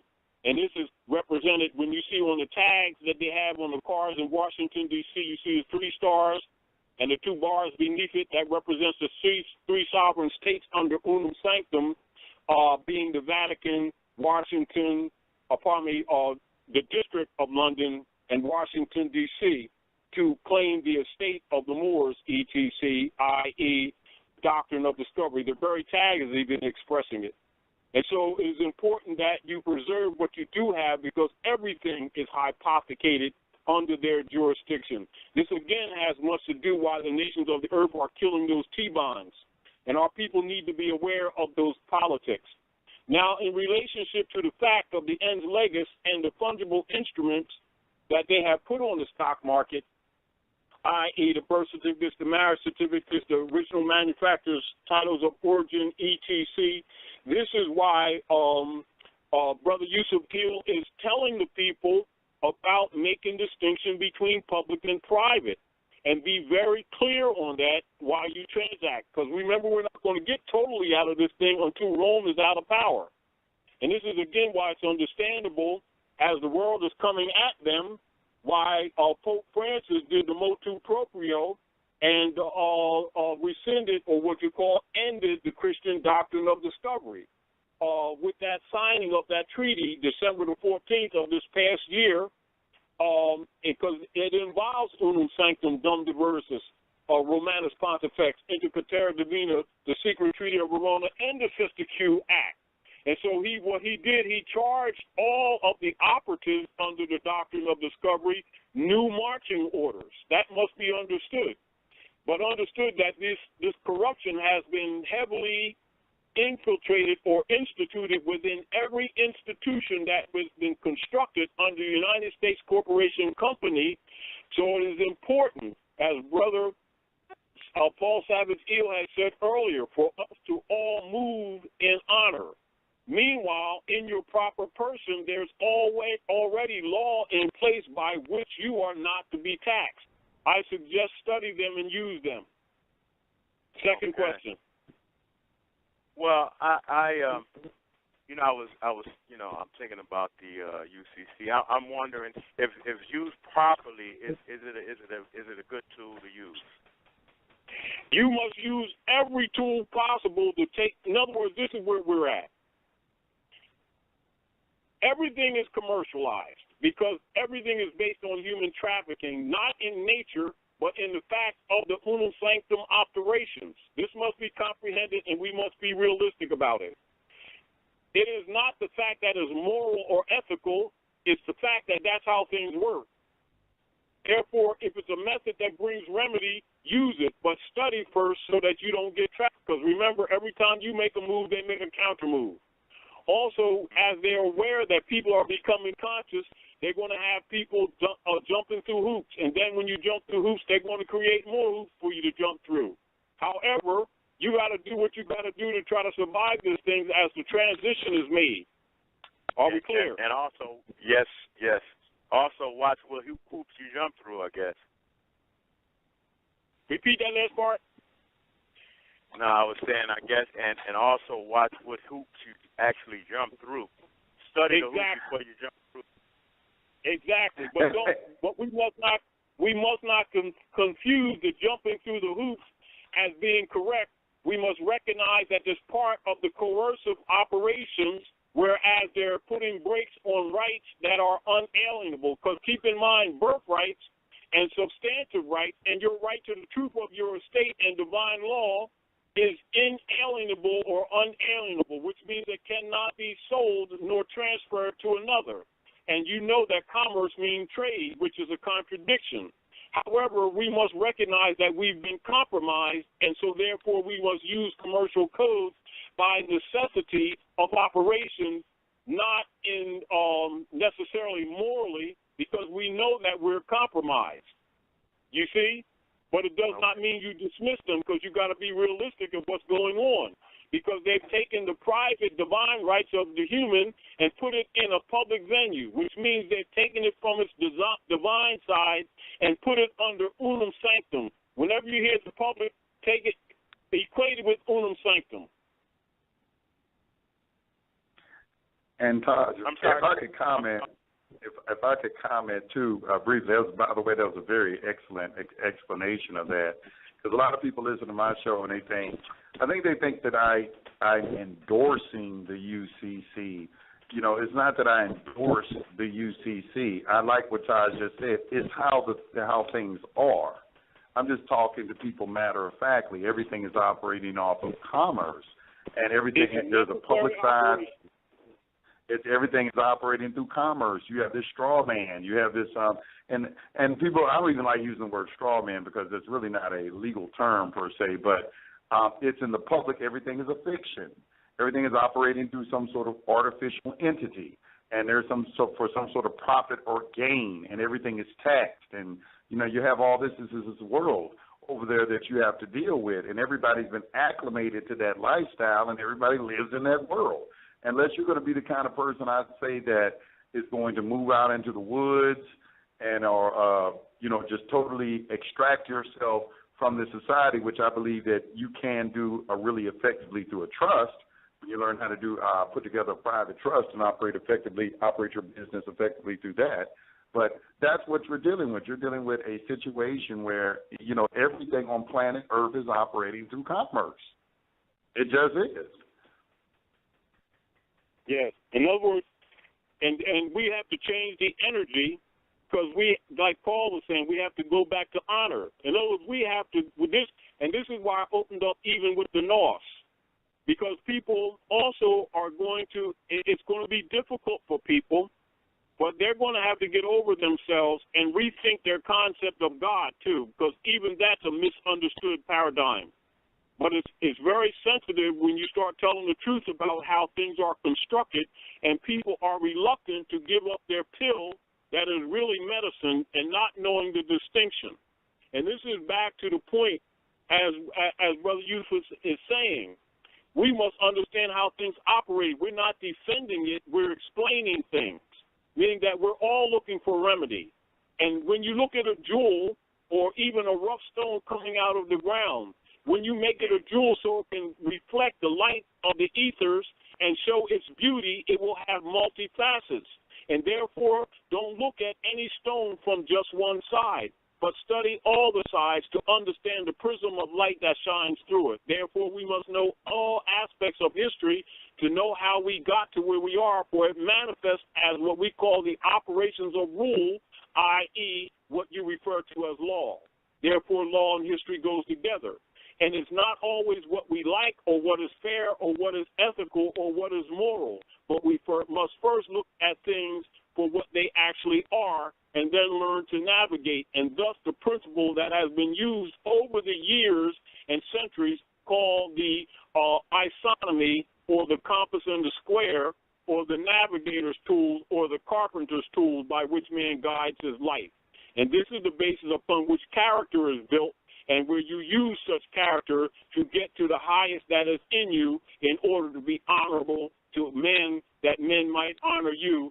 Thus, the principle of what is called the natural law, from which they derive somewhat the common law, from which is based in divine order, called honor thy mothers and thy fathers, that thy days may be longer upon the earth land which the Lord thy God Allah has given thee, which is the basis of inheritances, etc., the estate or the land or your inheritances, which has been corrupted by the popes of Rome through the bulls issued by the popes of Rome being covered by unum sanctum. Wow, I really appreciate your time there, man, and it's a lot to take in, but what I can hear in the background is you saying study as well. So don't quit my day job yet, because I got a lot of that to do. And this is back to people should not get in the idea that we're talking different things, because they're different facets of the same jewel. I see. Well, I'm gonna yield the floor. I really appreciate it. All right, good brother. All right, thank you. All right, good brother. All right, next we got area code 213-4642. You're on High Frequency Radio. Got a question or comment? Area code 213.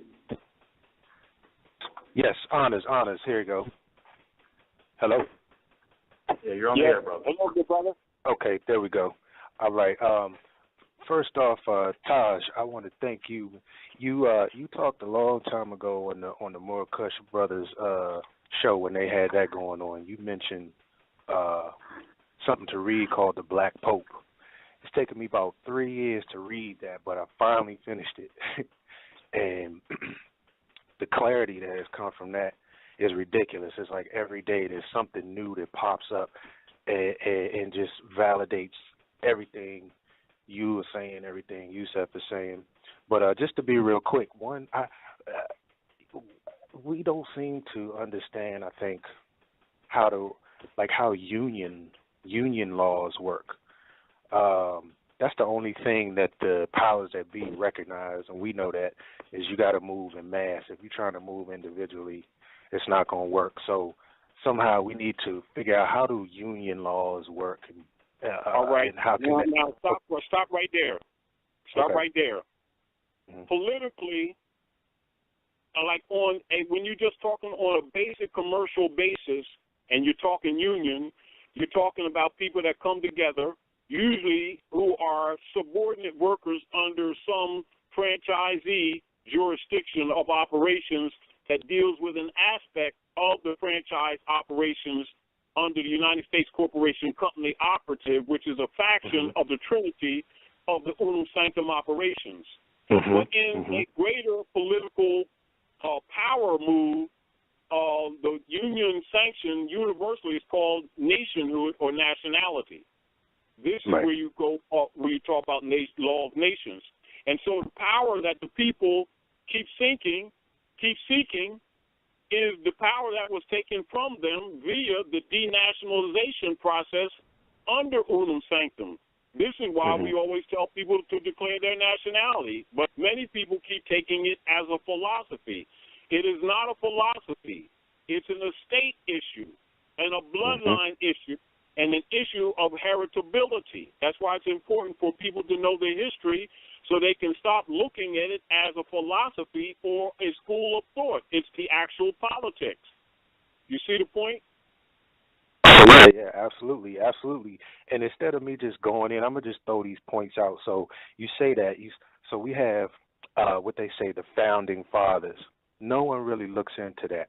Founding fathers, you know, when someone starts something, if it's theirs or whatever, they call them founders, and that's it. Let's hold right there before we go further. Hold right there, and let's talk and show how people misunderstand these things that are obviously in their faces. Right. As an example, when the people talking about the founding fathers, right? Most of the people think them as Christians, don't they? They're not. Most of the people don't know their minister plenipotentiary titles, do they? That's right. And when they make reference to the so-called founding fathers, they make references from a totally disconnected perspective without a knowledge that they were ministers plenipotentiary under the Moorish Empire, and that they were indeed not Christians, but in fact were deists. Deists, right. This is why all of them have Korans, because they're dealing with the real history of administering over Morocco, which is under occupation. This is why the great Masonic secret is the Moors themselves and must be maintained in secret, for they are the heirs to the world's largest estate. That's why all persons in political power must be Masons and wear a Moorish fez and dress it in jewels, but they must tie the tassel down because they are not the sovereign. The sovereign has been overthrown. They think that they're Negroes, blacks, and coloreds and Christians, all of which they're not, but it makes them non-descendable, doesn't it? Yep, that's correct. So now, now wait a minute, because the question gives opportunity for many of the listeners of high frequency to understand why some things are said to them that they may not understand or comprehend its purpose or function at the moment. And as an example, just like that, if you deal with the opening, just with an opening principle of the preamble to the treaty of peace and friendship, when Obama mentioned when he went to Egypt, one must understand why did he go through the trouble to be saying what he said? What message was he sending to the heirs of the estate, knowing that they don't know the history, that they're dealing with this stuff emotionally, they're dealing with ideas of their schools of thought, but not really knowing the history. And then many of them go into the history and they think they can still use the brands and claim the estate, which cannot happen. So let's look at if you just consider just the entry to the preamble of the Treaty of Peace and Friendship superseding the adoption of the American Constitution, and thus we're dealing with the era of time. Timeline is important. 1786, 1787, and this takes place before the ordinance of 1787 determining the structure of government, then the adoption of the Constitution for the government of the United States of North America. Now just consider the entry to the preamble. To all persons to whom these presents shall come or be made known, whereas the United States of America Congress assembled by their commission bearing the date 12th day of May 1784 thought proper to constitute John Adams, Benjamin Franklin, and Thomas Jefferson their ministers plenipotentiary, giving to them or a majority of them full powers to confer, treat, and negotiate with the ambassador, minister, or commissioner of His Majesty the Emperor of Morocco concerning a treaty of amity and commerce, to make and receive propositions for such treaty, and to conclude and sign the same, transmitting to the United States and Congress assembled for their ratification. Now, logically, if people don't know their history, they disconnect from their bloodline and therefore are not descendable. You see the point? Yes. And so they don't know that these so-called founders and fathers were actually just ministers plenipotentiary, and the fathering is only of the transfer of the treaty brought into the constitutional fold of government, but not of the nation, because the nation is Morocco. You see the point? Yes. So if people don't know the history, they don't make that connection. They keep thinking the land and the country, don't they? Yes. Now you see why Jefferson, like you see a lot of congressmen, et cetera, still take oaths on Jefferson's Bible, Quran, et cetera, and people talk about it, but they don't really still understand the connection. Yeah, it's obvious. That's why Obama had to go to his cooker and expose that the American Constitution is derived from Muslim law, and why Michelle sent the signal to the matrons of all secret orders, and she went to the Alhambra. So that's in reference of dumb diverses, isn't it? So they're sending signals, you see the point? But unless people know law and history, they keep disconnecting. You see the problem? Yes. To add on to that, it might be layman's terms, but so you have these ministers who set up a union, and it's a system of checks and balances. That's commercial all the way. The whole system from the get jump is commerce immediately, and all they're concerned about is national security. And we know that securities, that's money. So they're mobbing for that money. What occurs? So why are we talking what we're talking? This is what we're talking. If the people become conscious, their thoughts will change. And when their thought changes, they will get back to the proper order. And the proper order is the honor. And when they get back to the honor, they make claim by action, by nature, to their estate. In other words, until their minds changes, the conditions won't change. And people are looking to get their hands on money, and they're not allowed to handle money. It's dealing with estate. You see? That's why Brother Yusuf keep telling people they're dealing with trust. They're administering a trust. You see the point? Absolutely. And so people keep saying they're administering money. They're not administering money. As soon as they say that, they're lying and they're incompetent. Right. Right. And all the more reason to learn to, okay, so you have everyone, we know society is based off of Rome and Greek and all like that, okay? And then we have all these other people we know that they do deep studies of Egyptology. We also know that they have a particular society or group of people who are experts at money. So you have law, you have, well, let's say Cleopatra and Caesar. They got together. When they got together, that was a contract. That married the ultimate control that Rome had via law with the ultimate control Egypt had via spirituality. Those two married along with the Jesuits, and they're expert with money. That's it right there. And they've been mobbing on this for thousands of years. We got to look like this. Let's back up. Mm-hmm. This is what people have really got to clear in their heads. And this is with all due respect. They got to stop accrediting Rome with things that did not originate with Rome. The moon or money is based on the four crescent of the moon, ETC, which would be demonstrated as what you call a circle with the quarters in it, with the four quarters, which also represents the mundane earth, i.e. symbolically. Now, philosophically and metaphysically, it represents what is called the master seal. In architecture, it represents the glyph of the earth. Now, each of the quarters of that circle or pie represents a quarter or quarter crescent. And the four quarters of the crescent represent the whole or the sun. And so you have 4 quarter moons. This is why your quarters to the Yakum thaler or the coin of the gold and its weight and measured would be recognized as equal by grams and measurements, i.e. the 4 quarters of silver, i.e. which is the alchemical energy of the moon, which governs the waters, the tides, and the ankh of government, or the womb of woman, or the matriarchy principle of government on the earth.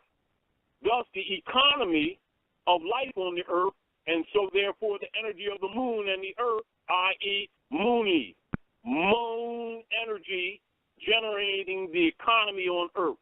That's money, and not the Roman goddess Moneta, as they tell you. Is dealing with Kabbalistic principles.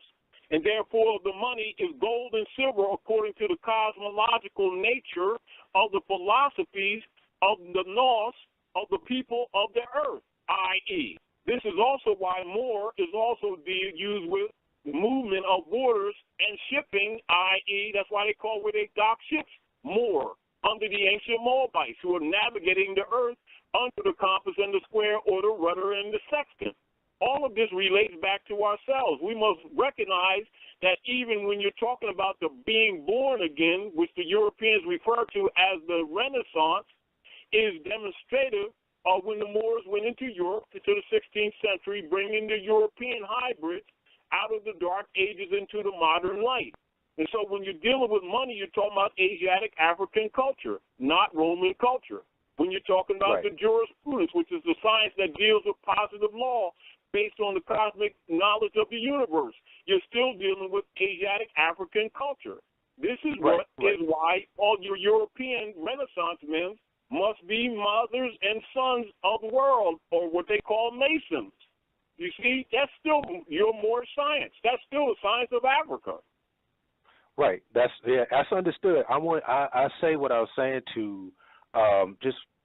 I don't know, your points don't need validation, but I guess in my head, I'm just validating your point, understanding that the popes of Rome concept, that they took something from somewhere else and was able to master it. But let me just say this one last thing, and I'm going to yield the floor. Based on what you're saying and based on understanding that things go beyond that to the Asiatic, I asked Yusef this before, and I'm going to ask you, does it seem like we screwing ourselves over when we put that Anno Domini date on stuff? Because it seemed like you can do the most beautiful documents or whatever you want, but as soon as you submit it to them and you had that 2015 on there, it seemed like you've automatically given them jurisdiction by acknowledging.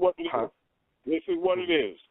If anybody had the opportunity to listen to Paul Savage's show earlier, the issue, even when bringing them into the constitutional fold of government with the Treaty of Peace and Friendship, it is called what you would call dealing with the issue of the reciprocity and bringing them into constitutional rule of order, including the Renaissance.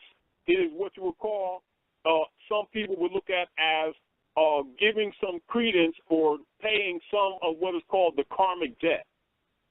It is not a negative. It's balancing things out. Yeah, they're saying that, though. Do you think that any of that is just duplicity? Because we know the Jesuits are the masters of duplicity, and they're going to say whatever they need to say to go along, to get along, review the situation, take part, take over. So, is it really real, or do you think it's just duplicity? Because they've been mobbing like this, for forever. So, is it real? The very fact that we're even going through this is part of the evolution of us coming out of the grave. When people are buried, look at it from a metaphysical perspective. You bury something, you throw dirt on it, etc.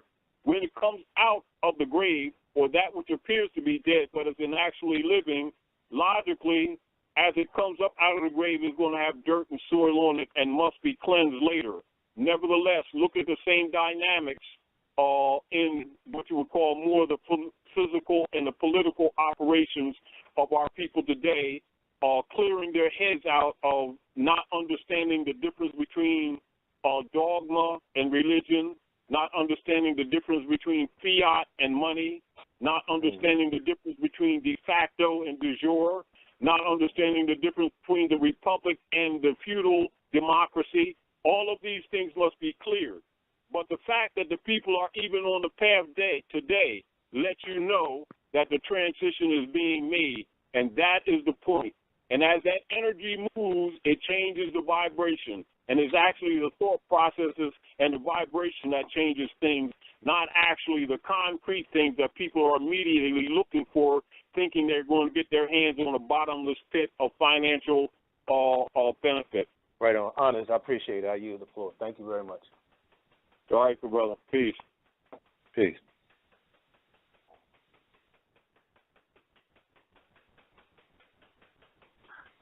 All right. Let's bring in 856-6509. You're on High Frequency Radio. 856-6509. You have a question or comment? Yeah, I have two or three. What I'd like to know is it possible to meet up with Brother Taj at all? Can you hear me? Hello? Repeat. Hello, can you hear me? Hello? You're like breaking away. Yeah, I'm changing speakers now because I realize you can't hear me. I wonder if it's possible to meet up with Brother Taj at all.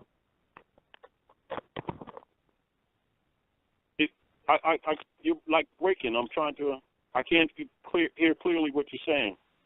What he said, he said that he was wondering if it was possible. Meet up with Brother Taj at all. He was wondering, is it possible to meet up with you at all? Yes, when we come out to the venues. Yes, I'll be at this Friday. Logically tomorrow, I'll be at 602 Van Dever in Wilmington, Delaware territory. Will you be in the Philadelphia territory? On Saturday, Saturday, from 12. We'll probably be earlier because we're doing the trek also with Brother Settenra, etc. So at the York Apartments every other Saturday, that's right off Broad, near Olney, etc. At the York Apartments, which you already know, and that's from 12 to 4. Okay, I'm across the river in Camden. That's why I understand. I met a few people who know you, that kind of thing, or knew you. You know, I don't want to drop their name because I didn't talk to them about nothing. But I wanted to know. A lot of times when I'm in Camden, when I get in the area, I'll be meeting with Truth Ali, etc., who's a very adept brother who's doing a lot of good work for the people and helping the people on multiple areas. And once in a while, I'll go to some of his classes and etc. And if you know him, you can contact him. He'll let you know when we get together sometimes. No, I don't know him. I know a couple of people. Well, anyway, I don't know him. But you're telling me that Aldney and Broad is the closest thing that you do on a regular? Yeah, it's old. It's York House Apartments, and it's near Olney. Before you get to Olney, which is the transportation center on Broad Street in Philadelphia, and it's in the same block just before Einstein Hospital. Can't be missed. Okay. I was listening to what you had said about the Freedmen's Bureau. I read something about a brother who was there at the time. I think it was one of them brothers from over in Jersey. That was the place there where they have the WKYY studio. That's where that's located now. With the brothers who gave me that information. How's that?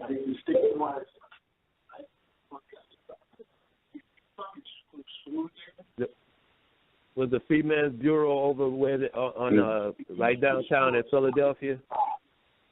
Well, yes, they had it. Basically, it's an order that was actually set in different territories. But what the Freedmen's Bureau was to do was to get back the names, the nationality, and some of the history, and also put the people in proper person, give them 40 acres and a mule, and that deals with the 3630 parallel issue, etc.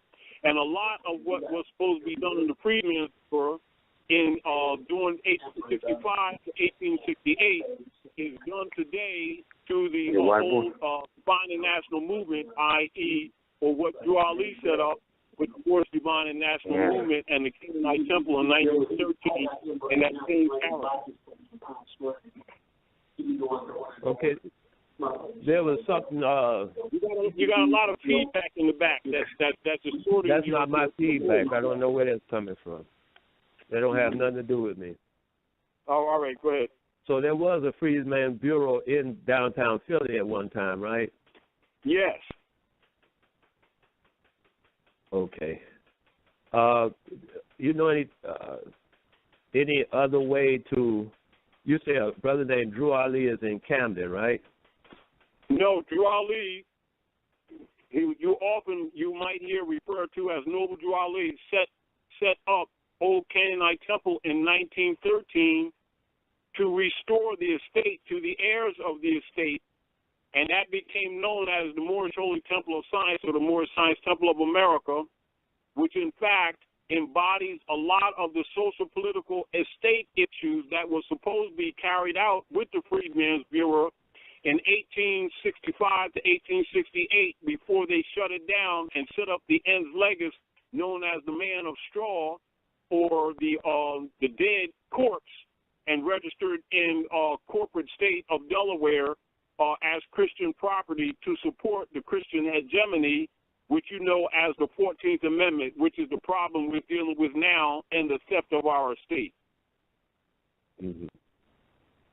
I recall in 2008 when Obama took office, he said he was going to, for the sake of the debt that the country was in or something, when they were threatening to close it, shut it down for money or something, that he was going to invoke the Fourth. That's what he's talking about. That's why he went to Egypt and exposed that the American Constitution comes from Muslim law, because he knows that he can't do it. The people must do it. Oh, shut it. I get you. As far as the people must do something people being governed under the democracy order have forgot that they themselves are the government, and that they themselves are being trafficked, and they themselves are the fungible instruments misrepresented as the money. That's why their signature is used, because they're the heirs to the estate. Have you ever heard of something about the system? He's exposing the system to the limit that he can without getting shot. You get the point? Oh, I get that point right away. That point don't slip past me. But I didn't realize that he went to Egypt. I didn't know anything about that. I heard he had come to Camden just a few weeks back. Oh yeah, because the theft took place in this area called Amexem, which is really the name of this area that you call Camden, Philadelphia, etc. This is where they took the birthright. That's why they do the Mummers Parade in Philadelphia, which is actually a symbolic fall of the Moors. Oh, that's what that is. That's why they assemble at 6th and Moore Street. Mm-hmm.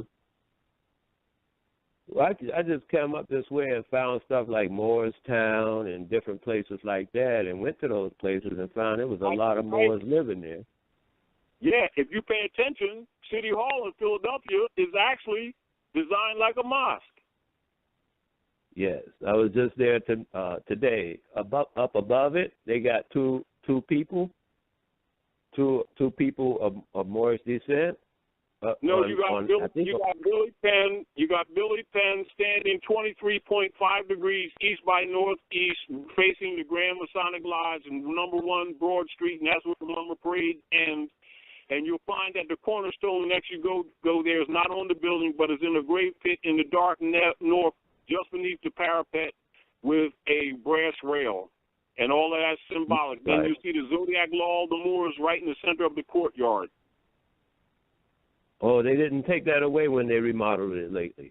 No, they covered it up and painted it, but because the brass lines are underneath it, they don't show all the grid lines that go across the planet. So they painted over it and do it in what you call a very juvenile formulation, but it's still there in the center of the courtyard with the 4 gates, 1 to the north, 1 to the south, 1 to the east, 1 to the west. And I was saying above those 4 gates, above the 4 entrances into the City Hall, about 50 feet are 2 Moorish people in loincloths. a woman and a man. Mm-hmm. That You're familiar with represents Elohim. That also represents the energy of the Norse, which I talked to you earlier. And also keep in mind, Kabbalistically, it's referred to as the secret of the word, sometimes called Ma-Ra.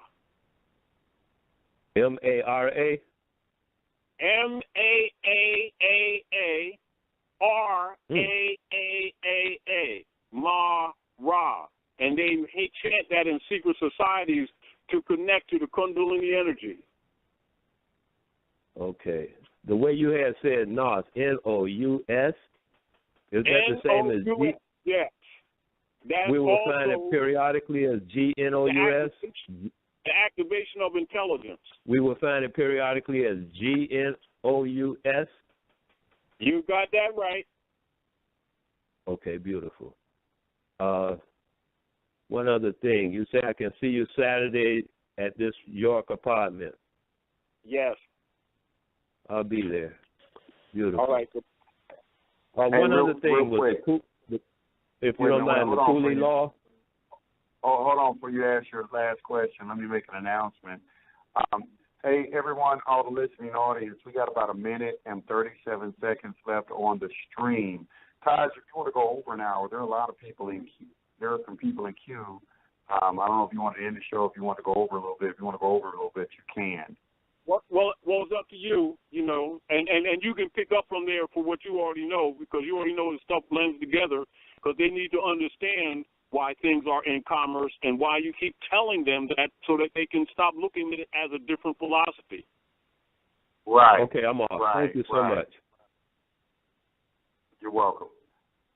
Yeah, we can go over. I just want to let everybody know you got about 60 seconds left on the stream. If you want to call in and continue to listen, call in. The number to call in is 424-222-5250.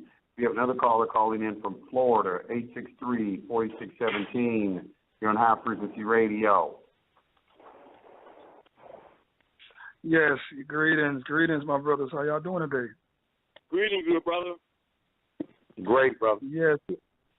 All right, my brothers. Greetings, peace, and love to the whole family over there.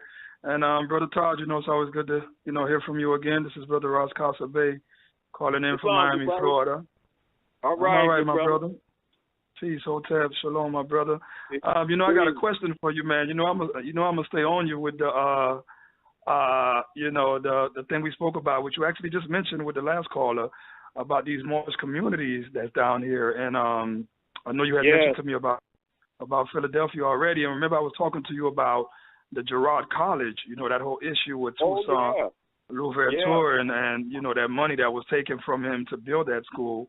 And I know you had mentioned that there was a lady that was actually in pursuit of that. Oh yeah, and still it boils back down to what Paul is saying. What happens is our people get this information, and they mean well, and so it's not knocking them. But by them not having a broader sense of the history, they're not always aware that they're dealing with what you would call a hypothecated estate. And the heirs or the true beneficiaries of the estate are the Moors of North America. And what happens, they get the information, start talking Afrocentricity, and think they can claim the estate. Well, they can claim the history, but in law, they're not descendable in the honor of their mothers and fathers, because it is what it is. It's not what they want it to be. You see the point? Exactly, and that's why they need to actually do the studying to see exactly why, because remember I mentioned to you, Hidden Colors, which I feel like is a great documentary that exposed a lot of that history and the whole Moorish melanated history period, and they need to find out why was Toussaint linking up with Philadelphia. What was that about? What was that about? Even why he set up the Republic, and then why they took him to England to kill him. Because France. He actually died in France. I think at one of Napoleon's dungeons.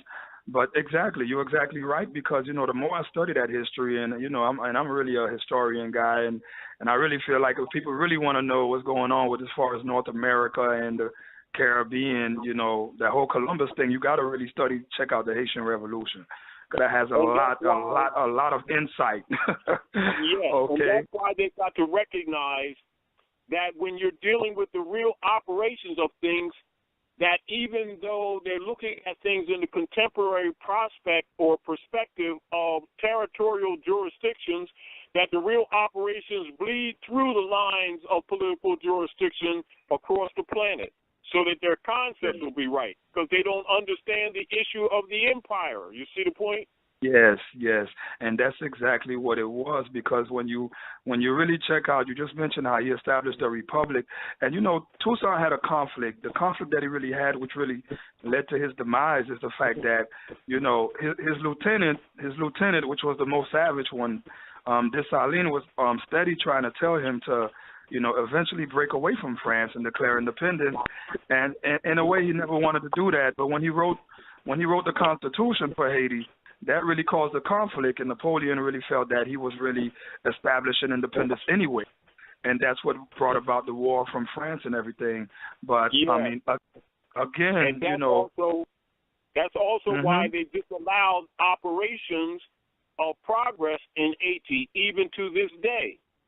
And also, this is also why they keep moving that picture around in the art museum in this territory of Shakamatsu, Philadelphia Art Museum, with the Moorish chieftain that was painted on that wood, and why France also bought that art to stop people from reproducing it, because the people's concept is that it's in the kingdom of Morocco on that side, when it's actually Shakamatsu or Philadelphus, right where it is displayed. And he's the one who defeated Napoleon. Yes, and he was nicknamed the Black Napoleon, as far as Toussaint. Yeah. And actually, Napoleon should have been called a White Toussaint, because Toussaint was a great military general, and his lieutenant that took that replaced him was even better, Dessalines.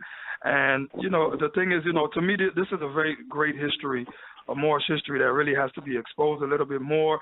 And remember, I was telling you, I got that coat of arms off your website, and which is still the same Haitian flag, and the only thing that they did was revise it and put the fez, which is the little red cap, which is you know what they call that in Haiti? They call that the freeman's cap.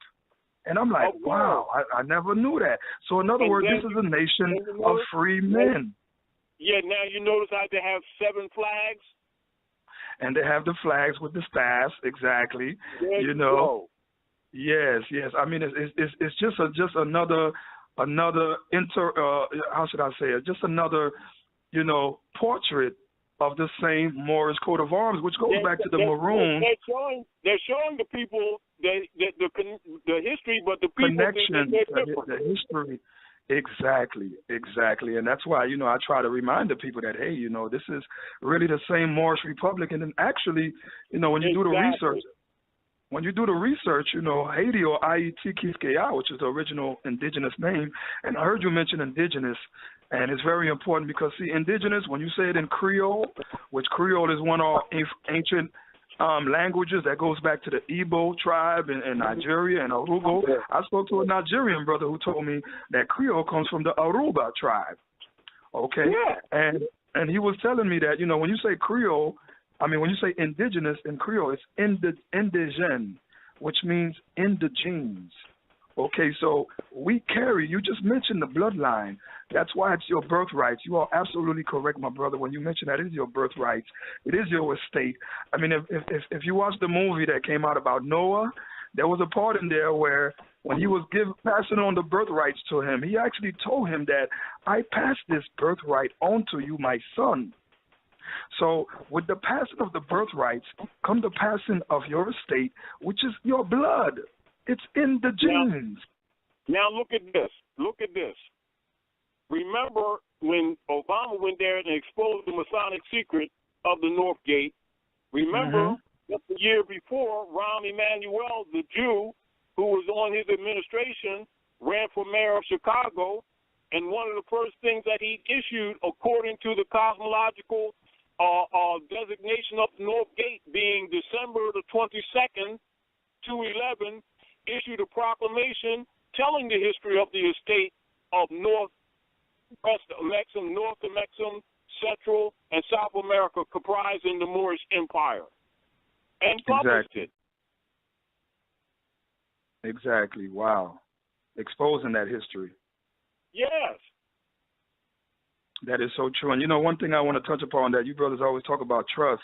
You know, it is very important and essential. And I heard a brother, you know, on a show a couple of days ago talking about that trust is really a biblical thing, which it is, because it's just really a Trinity concept where you have three entities or three parties. And, I could tell you, man, I'm a living example. Trust is very powerful because recently I did what's called a title transfer, and I realized that it's really the same thing you're doing with the birth certificate. And, you know, I know Brother Jonah, mentioned that as far as Rule 220, which I feel like is really a heavy hitter that really explains to you that you need to claim that title. And as a matter of fact, there's a movie that came out called Jupiter Ascending, and the whole movie is about the girl claiming her title to get her trust.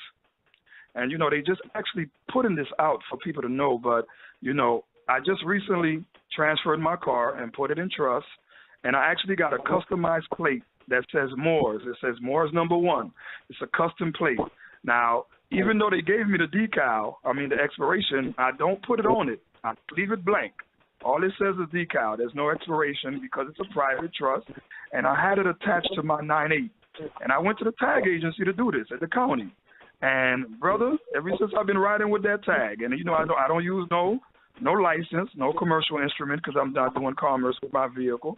So I'm riding around with a vehicle with no license. I have a plate that has no expiration date, and when police get behind me, all they do is keep going around. They don't even bother me because they cannot stop a private trust. So, this is what people put all of their stuff in trust. It is very powerful. It is very powerful. Look at it like this. There's a lot of things that we can do, and there's a lot of things that we could or should do as we're developing and as we're walking through this transition period of the new order coming in. Now, the new order is already technically here. The issue is whether it will go north or south, if you get the point. I.e., will the heirs reclaim their estate, or will Rome get another mandate? That is the issue. Man. Before. I hope that Roman contract is abolished. There we go. Therefore, the heirs of the estate must speak up. Hey, and if you know what? They would not need to jump through all these hoops. You see the point? Yes. Well, that's why we're in the age of Aquarius, but enough people have not reached the age of majority.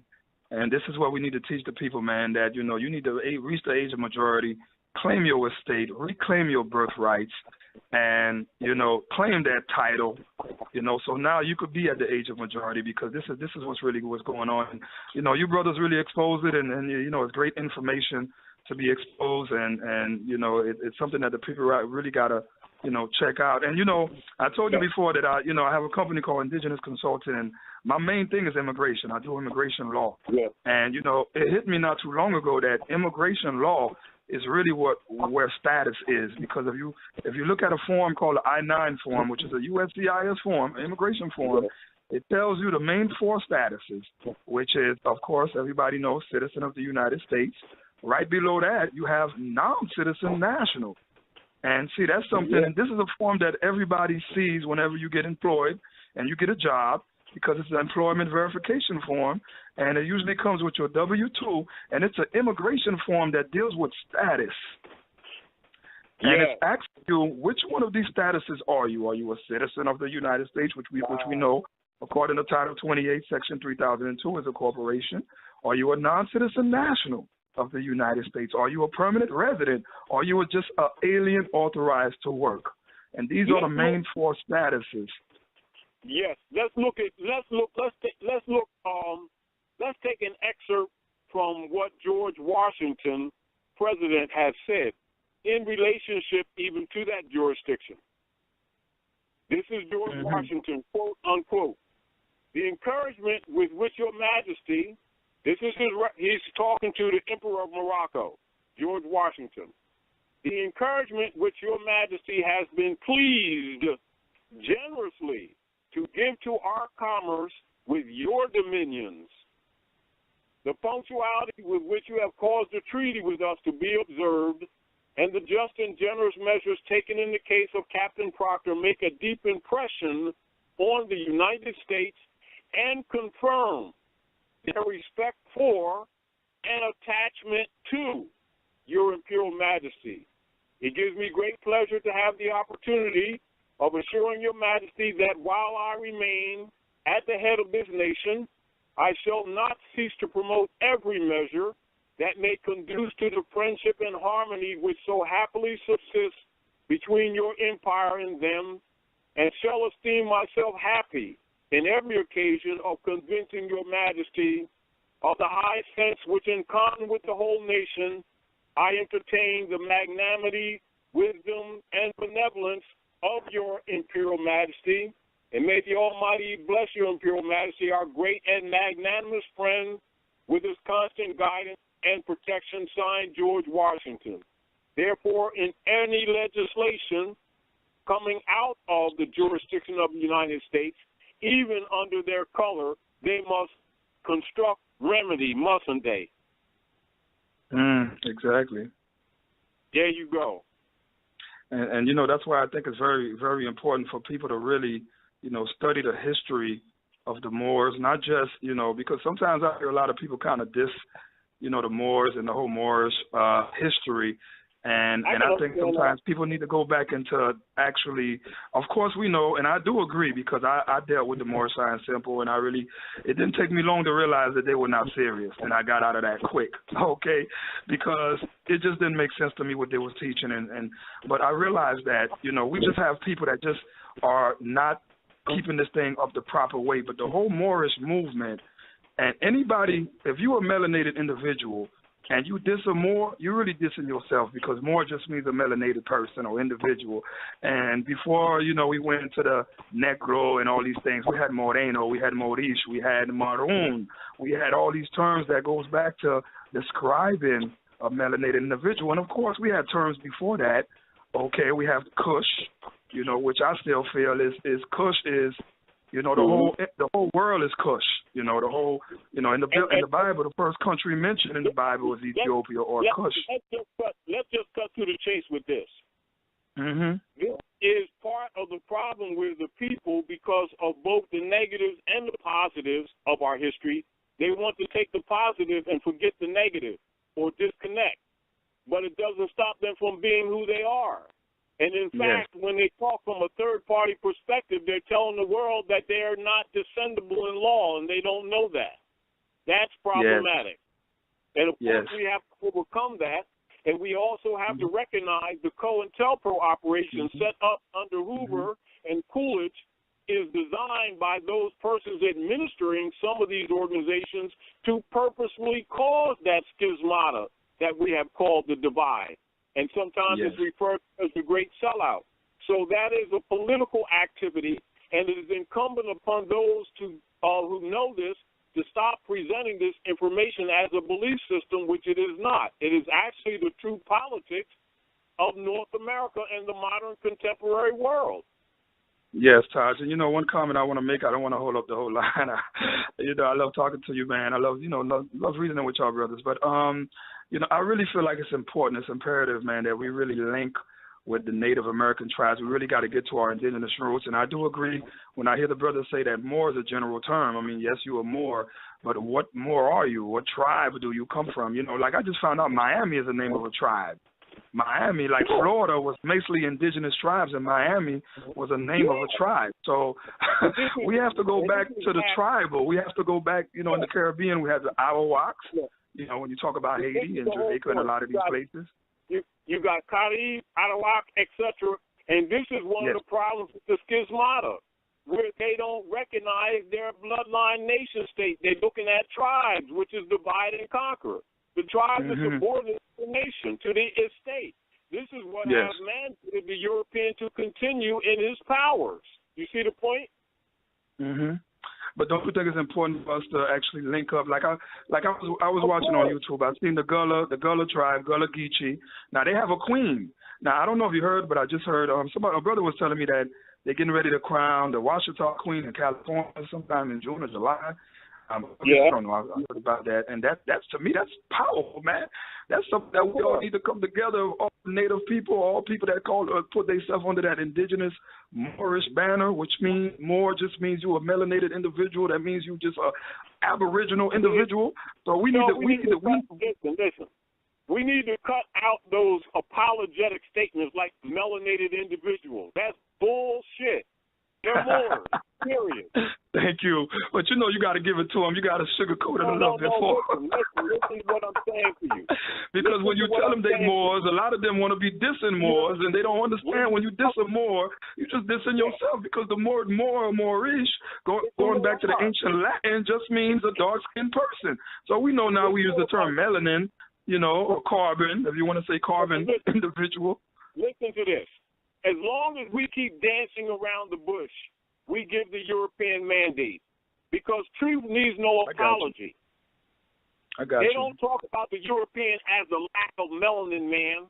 We need to stop being apologetic and just tell the truth. Or how would you call them? Or how would you call him, the calcified man whose pineal glands are calcified? Just call him who he is. He's European. He's a Roman. Nothing wrong with that. Okay. I agree with you 100%, man. Peace and love, my brother. And to just make one last comment, I really feel like, again, we need to link up with all the native indigenous tribes. Indigenous people need to link up. This is what's going on right now. We need to link up with all the indigenous people. And we also, I really feel like we also need... Look at this, brother. Universally, that link that everybody keeps claiming universally across the planet is called nationalization. That is the ultimate political power that is used all across the planet to solidify a compromised nation. Whether it's Hitler or whether it's Castro or whether it's Chavez, all of them nationalized their nation states. Our people keep thinking that it doesn't apply to them. That's why the Europeans still ruling. Exactly. Well, they don't have no clue, They don't have no clue. But I just wanted to also say that, of course, we know that we was here. I mean, Dr. Ivan Van Sertima, and, I really love these scholars. Dr. Ben, these brothers have been around for a long time, man, exposing you are one of these brothers, of course. And, to me, if it wasn't, that's why I want to talk about honor our mothers and our fathers, man. It just ain't not just the people that gave birth to you, but these are elders, our ancestors that's been around, and especially trying to educate and wake up the people. We definitely got to honor these people, and we don't have enough people that came. Not everybody was saying the same information, but like you said earlier, it's really all the same thing, maybe expressed in different ways. But I really feel like that, they came before Columbus. We was here before Columbus, and at the same time, brother, it's been exposed that even the Olmecs, these people came from Central Africa, because I feel like there's also a disconnection from the motherland. Like I just found out that the lion is only indigenous to one continent. One continent. Brother, that's the motherland they call Africa. Brother, we appreciate it. So we got some other people wanna ask some questions, okay? No problem, man. No problem. Peace. No problem. I know, me and Taj be getting into it. But, I'll yield the floor, man, and let somebody else get into it, man. No problem. I appreciate it. Okay. All right, man, brother. Thank you for your call. We appreciate it, brother. Appreciate it. All right. Peace and love. Right. Peace and love. Peace and love. Let me bring in another caller. Area code 856-5179, 856-5179. You're on the air. Peace and love, brother. Say cool. Peace, Taj. Peace and love. Peace, brother yourself. Peace, High Frequency family. Peace. Love the show. Appreciate the work. Couldn't say enough about you, brother Taj. People need to listen up to what's really going on, because it's not a word game. They're serious with it. Yusuf, you had mentioned earlier in terms of being sharper in terms of when we go into trust law, in terms of where people are getting caught up in the straw man, the stramonos homo, I want to know if y'all could touch more on that, because I think a lot of people get caught up in the misclassification, and like Taj was just saying, justifying the misclassification and not sharpening that sword so that we all get sharper and know what we need to be doing. You want to respond to that, Yusuf? Well, Yusuf. I'm sorry. Repeat it. Wait a minute. Yeah, repeat it one more time, because I didn't hear everything you said. Repeat it one more time. Do the best I can. Well, what I was saying was that you had iterated when it came to the nom de guerre and the straw man, and how it's important for people to start getting clearer on the study and know the difference in the lingo in reference to moving moving our state forward into the proper place.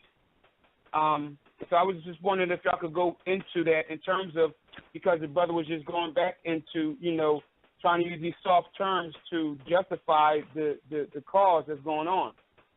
You understand what I'm saying? Yeah, I understand what you're saying. I understand the question that you're asking. You want me to just to explain the straw man, the war name, as you just said, the nom de guerre, or this legal fiction entity? You want to explain? Okay, well, here's the thing. And this is what I teach.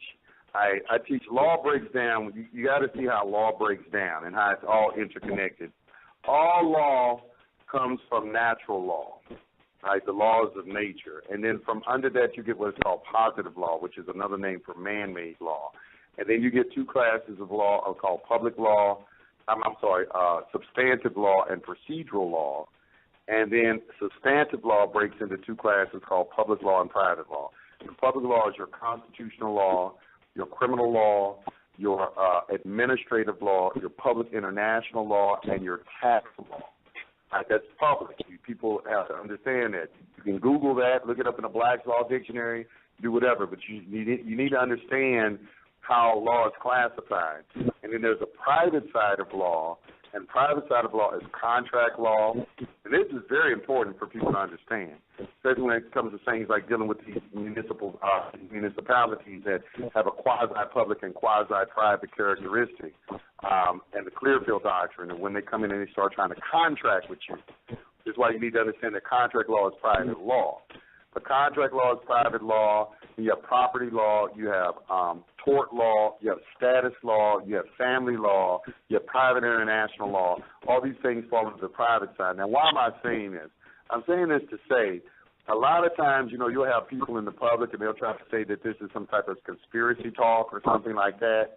Well, when you really understand how the law breaks down in the public and private, it's very easy for you to see that everything in the public is dealing with what are called corporate entities, or legal fiction entities, or what you call this nom de guerre as the term that you just use.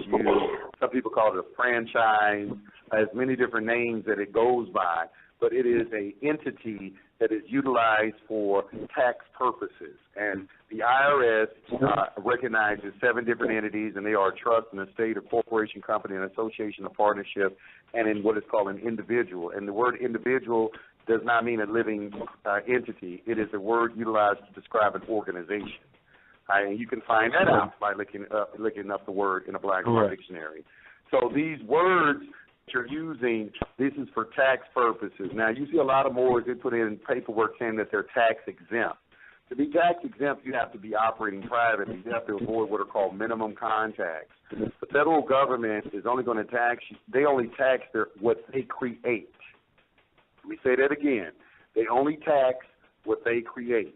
When you incorporate yourself, that is their creation. All right? A corporation is deemed to be created for a public benefit. That is what you find in Hale versus Hinkle. That's what that judge said.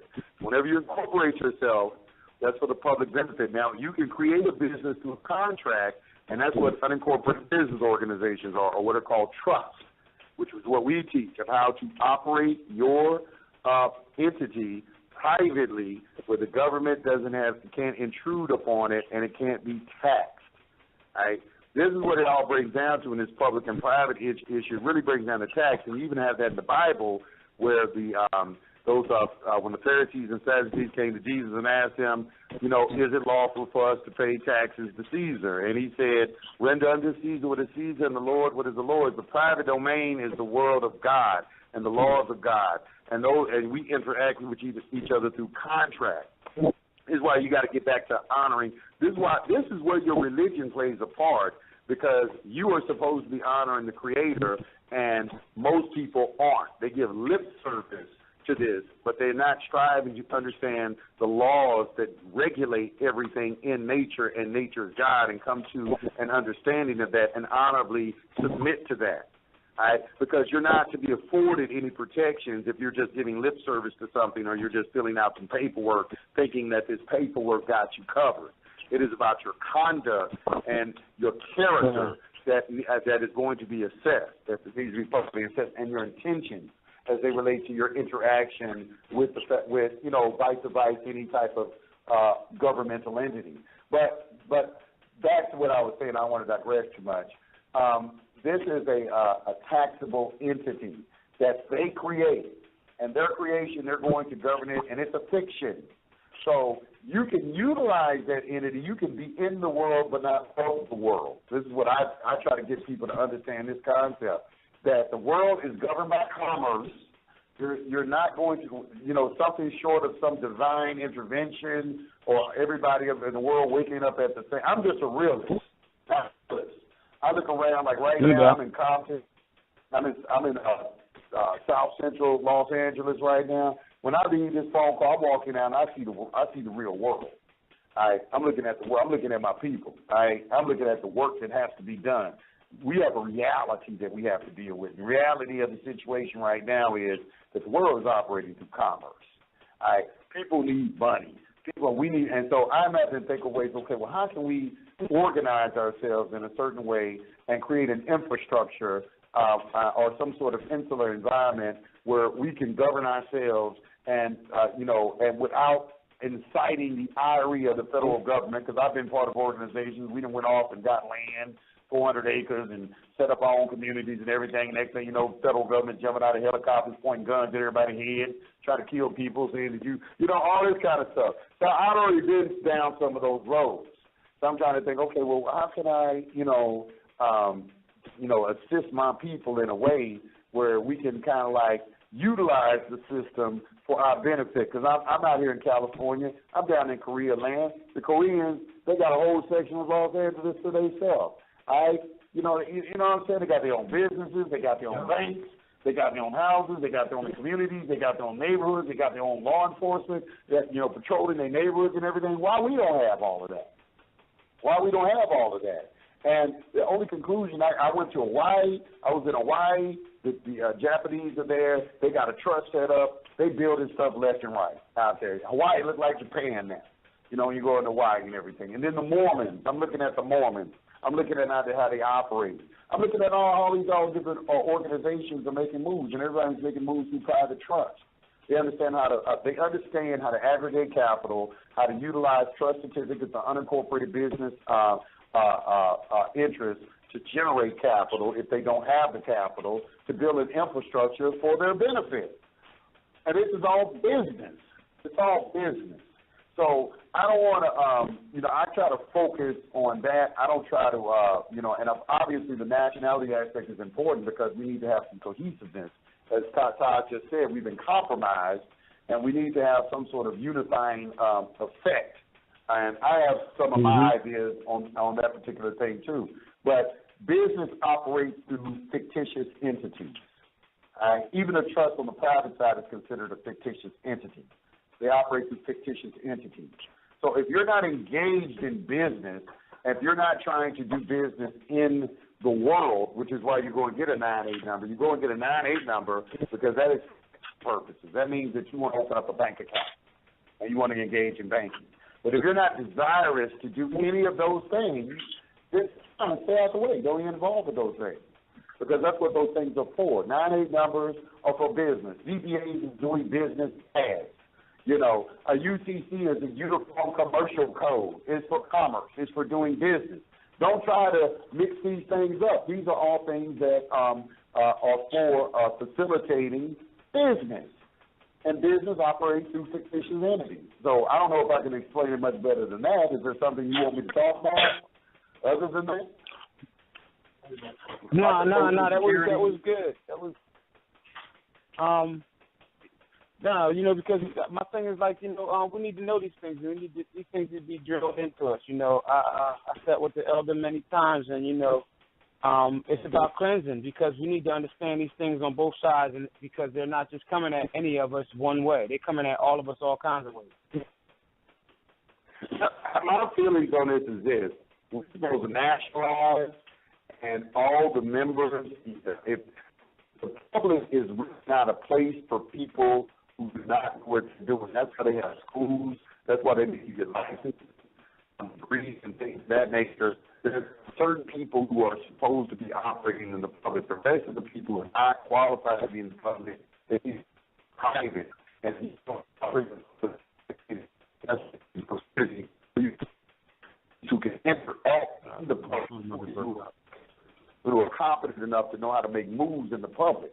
That is when you understand how trust structures are set up, you really begin to see like a lot of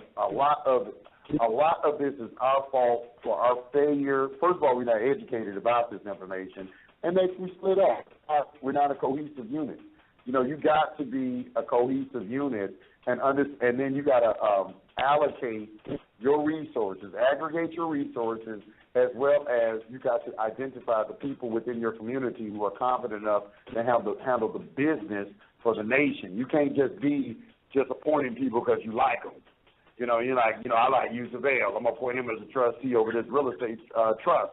No, you don't appoint me. I don't know nothing about developing an infrastructure on raw land or anything like that. You need to go get somebody who knows how to do that, and then they're going to come and build that for our people, and then the beneficiaries of that are all the members of the nation and everything, and they're going to receive their prorated share of whatever interest they put into that. And they can remain private. They don't have to be interacting with the government, having government numbers and all that kind of stuff right here. But it requires that you have a leadership that's put in place that is going to exercise a fiduciary duty of taking care of their people.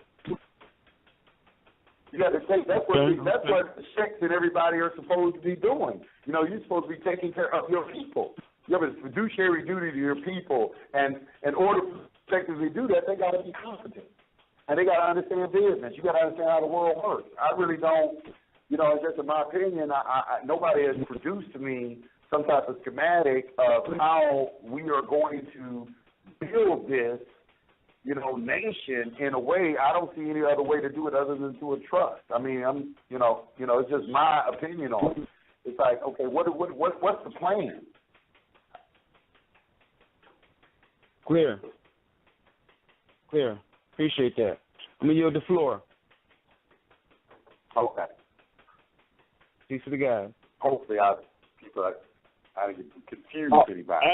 As an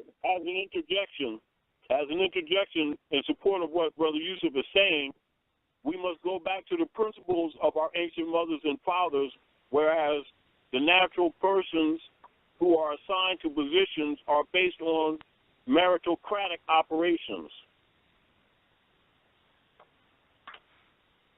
You are supposed to be. You're.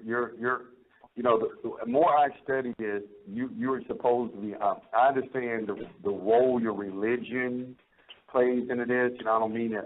Religion is supposed to be a way of life, a science of life, in which you're supposed to be honoring yourself. The true laws that you're supposed to be living under are the laws of nature. You know, the government is kind of like, you know, for people who don't live by the laws of nature, people who don't honor God and everything, they kind of fall outside of that halo of protection, and then now you into the world of this, you know, in this other world over here where you're open to attack. Now that's kind of how I look at it. It's like the laws are immutable laws, and you need to understand them, yeah. and that goes for your diet. That goes for your, you know, that would be called the parens patriae matrix. Exactly. You gotta know how to take care of yourself. We got some more callers. let me bring in. We got somebody coming out of Philadelphia, 412-1568. Seem like the perfect black. What you got, man? Hey, how you doing today? How's it going, all right, brother? Pretty good, bro. Taj, how you doing? You have all that knowledge. It's just so impressive. I enjoy it. How's it going, good brother? Good.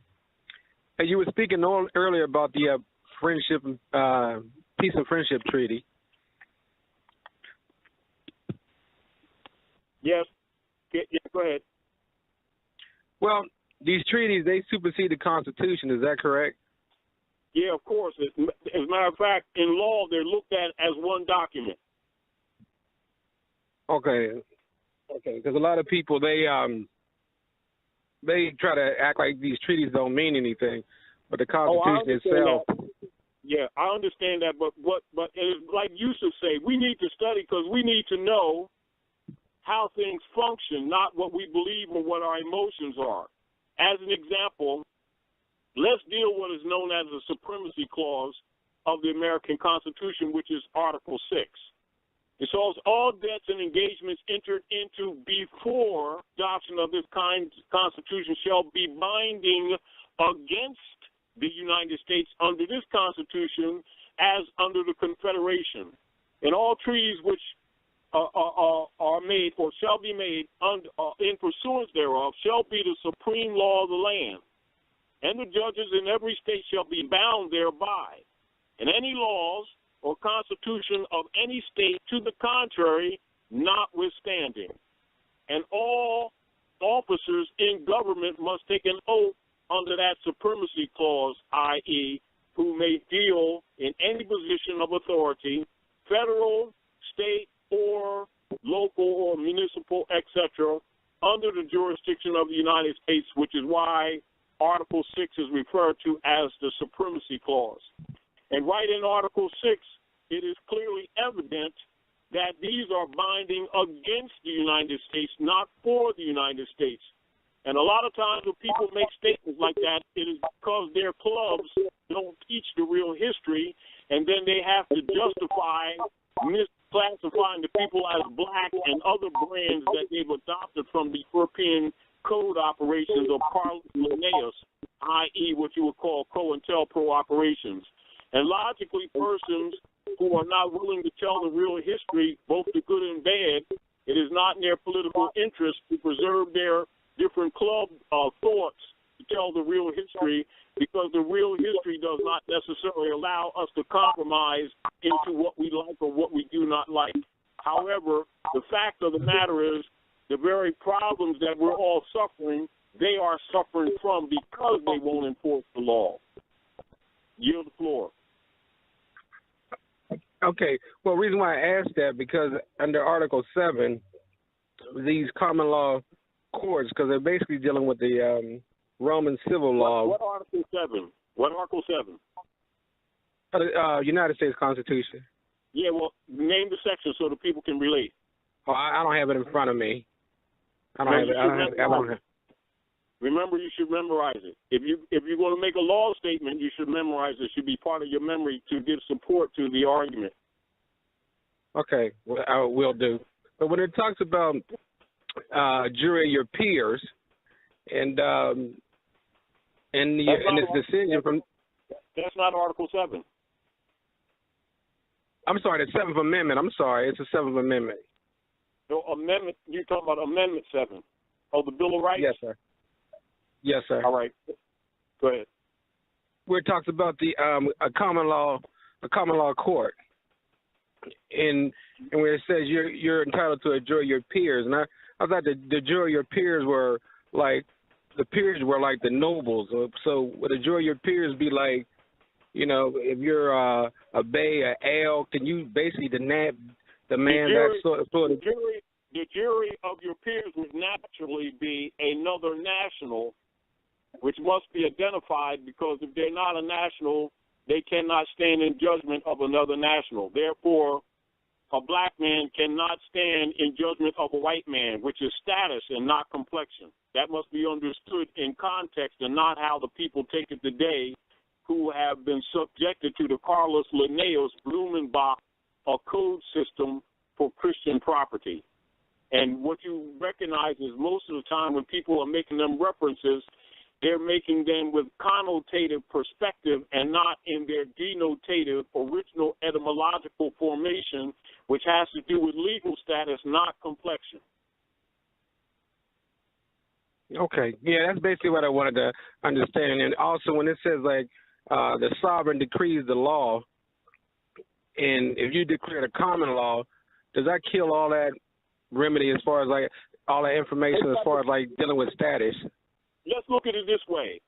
Common law, in a sense, is almost like slave code, but it is really going back to the natural law. But the capacity to even make that argument, you got to at least go back to the common law first, which represents or is derived from the ancient customs and traditions of your forefathers, and thus the nature's law, or what is called nature's law and nature's God, which is demonstrated in the Universal Declaration of Independence. Okay, well, thanks, Taj. I'll keep it short, but you answered my question. Right on, good brother.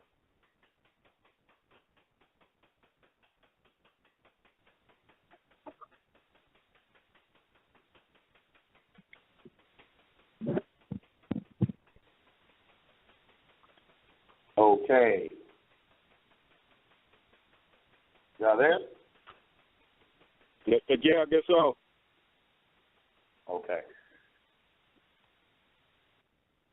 All right, let me bring in the next caller then. I think this might be the last caller right here. Right on. Okay. 203-3537. High Frequency Radio. You got a question or comment? Yeah. Islam, I had a question. Islam family. Peace. About 20 years ago, I got jammed up with about a usury loan, trying to go to college. Yeah. And I see how I had back in those times. I was actually doing the voluntary servitude or the job or whatever you call it. And I seen how they did an administrative wage garnishment process on me. And as I'm tallying up through my receipts and stuff, I'm looking at I actually paid them 3 times over. So my question is, now that I'm cognizant of all this, is it possible I could get some of that fiat back? Well, you might consider. Well, Brother Yusuf comes up after this. Start considering why the what is called the discharge is presented in House Joint Resolution 192, 73rd Congress, in session June the 5th, 1933, because you're supposed to be able to recoup that, number one. And number two, being aboriginal to the land, you were not supposed to be giving them anything in the first place. True. Okay. So basically, start looking at a recoupment instrument, because keep in mind, the Attorney General is the keepers of all alien properties, the comptroller of all alien properties under their admiralty law system of booty and prize. This is why the misclassification of the living under the nom de guerre straw, i.e. the 14th Amendment. So being your proper person and make a reclamation and a restoration of your estate. Look at it that way. Cool. Okay. And look at OID instruments type thing. Yeah. Okay. All right. Okay, sounds good. Yeah, because I was actually, it took a while to even get a copy of the original usury note or promissory note, whatever they call it. I call it a usury note, but it took a while for me to even get a duplicate copy. And when I got it, it said that I can't even ask for a copy if I'm not in my proper person. So I had to ask what do you call it? I had to ask with this guy. He works for the. I put in a complaint with a banking association here up in Connecticut, and then he actually got the copy for me because I couldn't even get it. I was asking him for years to get it. They couldn't even give it to me. So they're not going to give anybody any original instruments, even when, people are trying to, authenticate or claim the birth certificate, which is used on the stock market through the hypothecation of the dum diversas operations under unum sanctum, etc. And this is back to where they keep people dancing around the hoop. However, we must use all methods that we can to survive this transition period. This is another reason why the rest of the civilized world is killing them T-bonds, because they won't even honor the processes that they've constructed under the color. Right. Now, one more question regarding the Treasury or T-bonds. Also, I was getting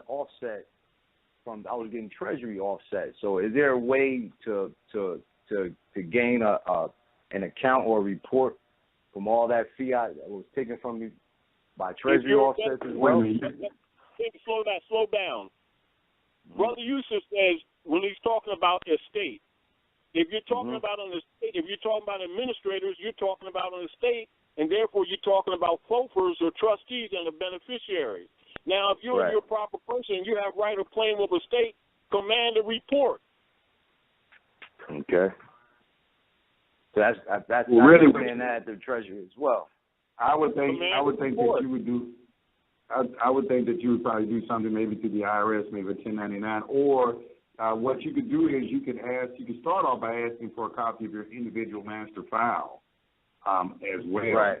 And and then you can go from there and start finding out. And you have to decipher that. You have to ask for the it's probably be in the Atlanta campus, the IRS campus in Atlanta.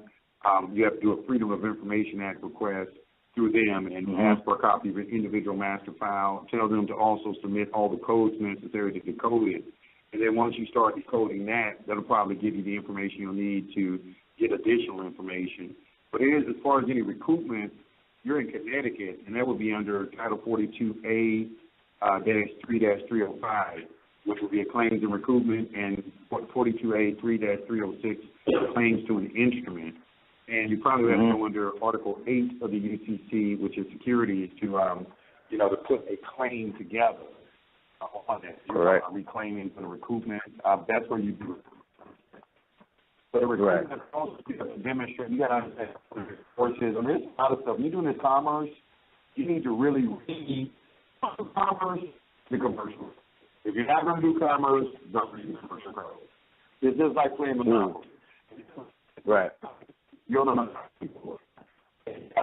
You play the game of Monopoly, and they just open up the box, get the tokens, get the dice, get the community chest and chance, which is public and private, community chest and chance, all right, and start rolling the dice and start playing the game.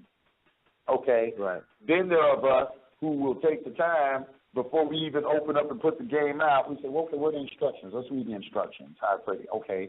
And we go twice. All right. You can't put no $500 on free parking. Okay, I see. To get out of jail, you can either get out of jail free card, or you got to roll the dice 3 times. You got to serve your time. Oh, okay. All right. Okay, I can develop these properties over here once I get all the titles. All right. And you know what I'm saying? And you begin to see like, this is the game. This game came out in 1936. They were selling something with this game. Well, that's what it is. Right. You play the UCC, you play Monopoly. And with Monopoly, you use Monopoly money. Okay, but if you don't want to play Monopoly, get off the Monopoly board. Get into the real world and deal with the real world. But when you play commerce, you play Monopoly. Okay, I got you.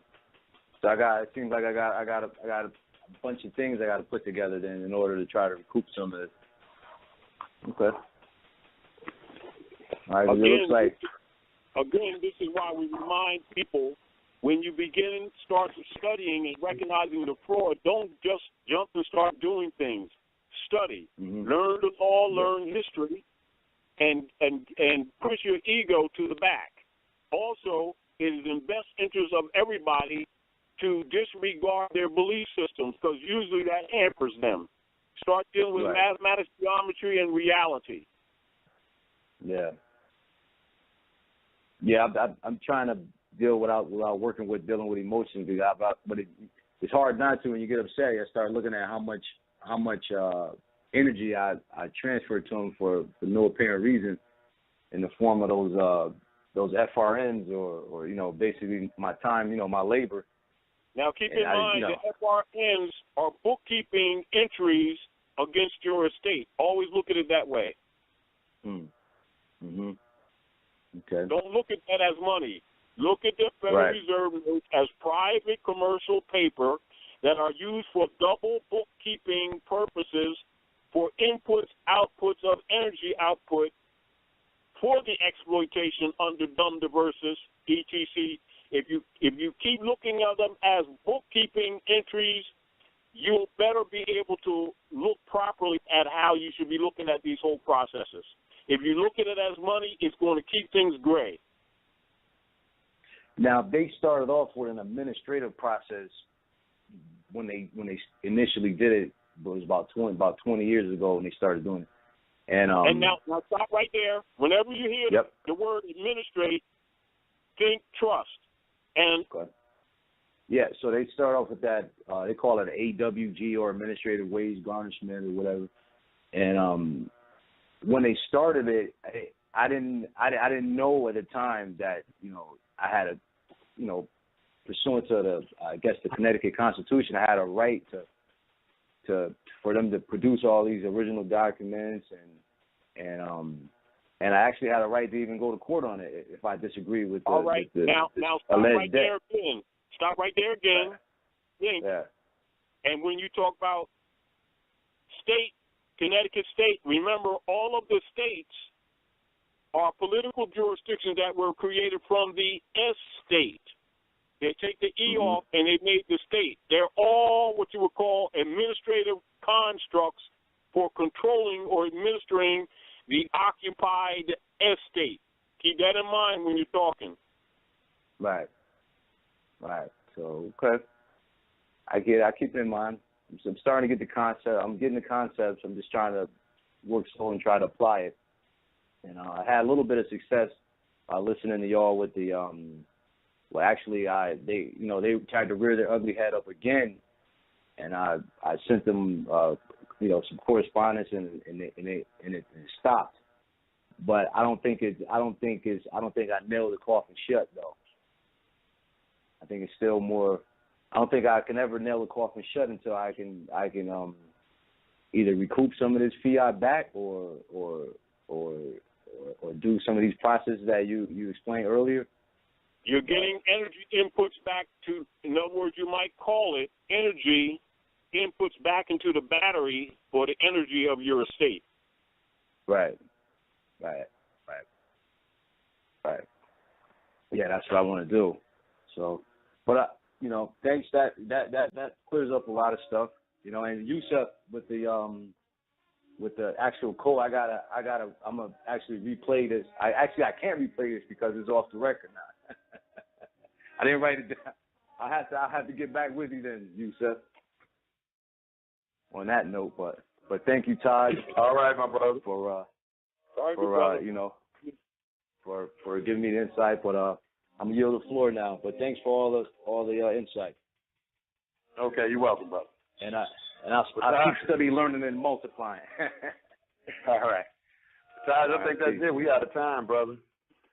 Out of time. Great show. Hey, I was listening to you, man. You was I was liking what I was hearing and everything. I gotta get used to your flow and everything, and how you describe things. It's real nice. Checking you out. On, good brother. Real nice, brother. All right. Peace, good brother. All right, y'all. Peace. You've been listening. High frequency. High frequency, y'all. Coming up next, Natural Law Hour. Peace to the guys. See y'all later. Have a wonderful day. Peace.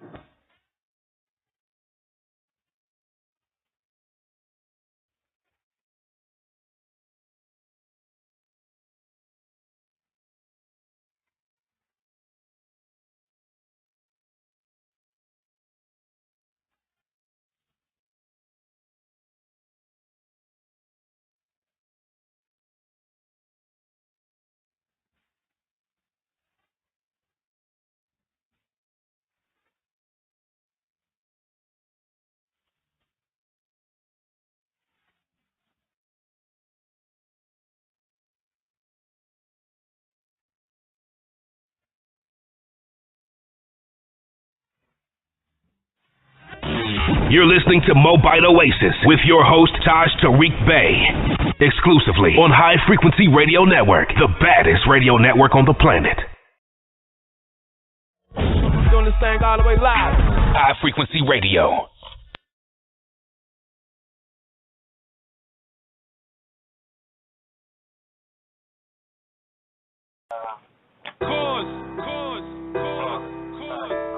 High frequency. Yeah. Sync up. Already. Yay. I get up with the frequency each and every morning. Thanks, practice gratitude, commence brainstorming.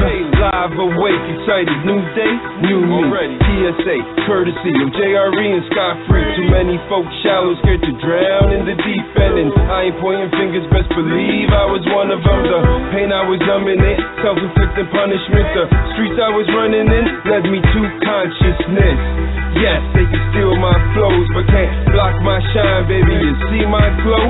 Now I live in the light, radiating love.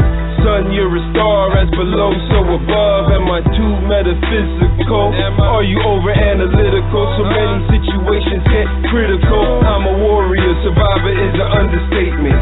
Started subterranean, now we in the cosmos on some milky wavy shit. Sun-kissed, melanin rich, health is wealth, we live abundant. Connected with the oneness, I'm off my dumb shit. I bring to you substance more specific, life is synchronistic. All is energy, fact, over fiction when I rap. That high frequency, yeah, we on that. Sync with the most divine, catch contact, physicality beyond that. High frequency, we on that. Mind over matter, thoughts not scattered. Both stars co-creating, spiral up, no latitude, heaven or hell. Then you leave a trail, the higher no polarities, the vibrations they all real. Day to day just hoping, going through the motions, staring at the doors, who could ever get this open?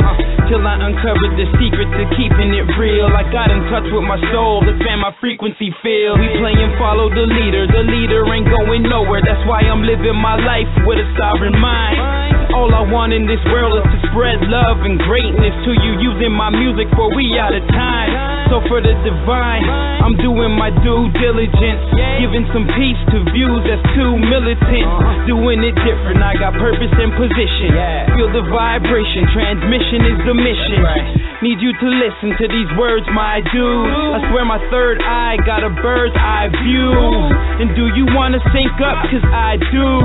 Surfing this wave, follow as we ride through. All is energy, fact, over fiction when I rap. That high frequency, yeah, we on that. Sync with the most divine, catch contact, physicality beyond that. High frequency, we on that. Mind over matter, thoughts not scattered. Co-stars co-creating, spiral up, no latitude, heaven or hell. It's in you, leave a trail. The higher no polarities, the vibrations they all real. Let it marinate, cause this is very great. To every state, the burden on my back, well, I carry weight. High frequency, high power, free spirit. Talking to the man upstairs, and yeah, he hear it.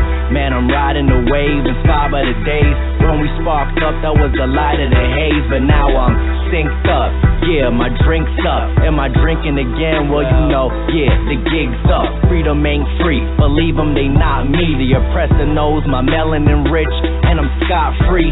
That means I got away. BS, not today. Stop and say we good, okay, no more drops today. This the high frequency, they gon' feel this. Still with optimism, but still I'm the realist. They gon' feel this, yeah, real quick. Bring the chorus in, that's real shit. All is energy, fact, over fiction when I rap. That high frequency, yeah, we on that. Sync with the most divine, catch contact, physicality beyond that. High frequency, we on that. Mind over matter, thoughts not scattered. Co-stars co-creating, spiral up, no latitude, heaven or hell. It's in you, leave a trail. The higher no polarities, the vibrations they all real. Yeah, peace to the gods, brother Yusuf Found, High Frequency Radio, yeah, we on that. Peace, brother Paul Savage, you already know, you were locked in, tuned in live, High Frequency Radio.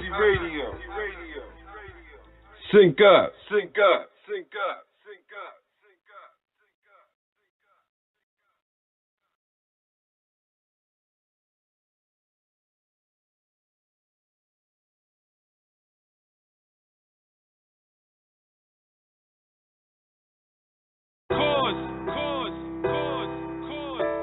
High frequency.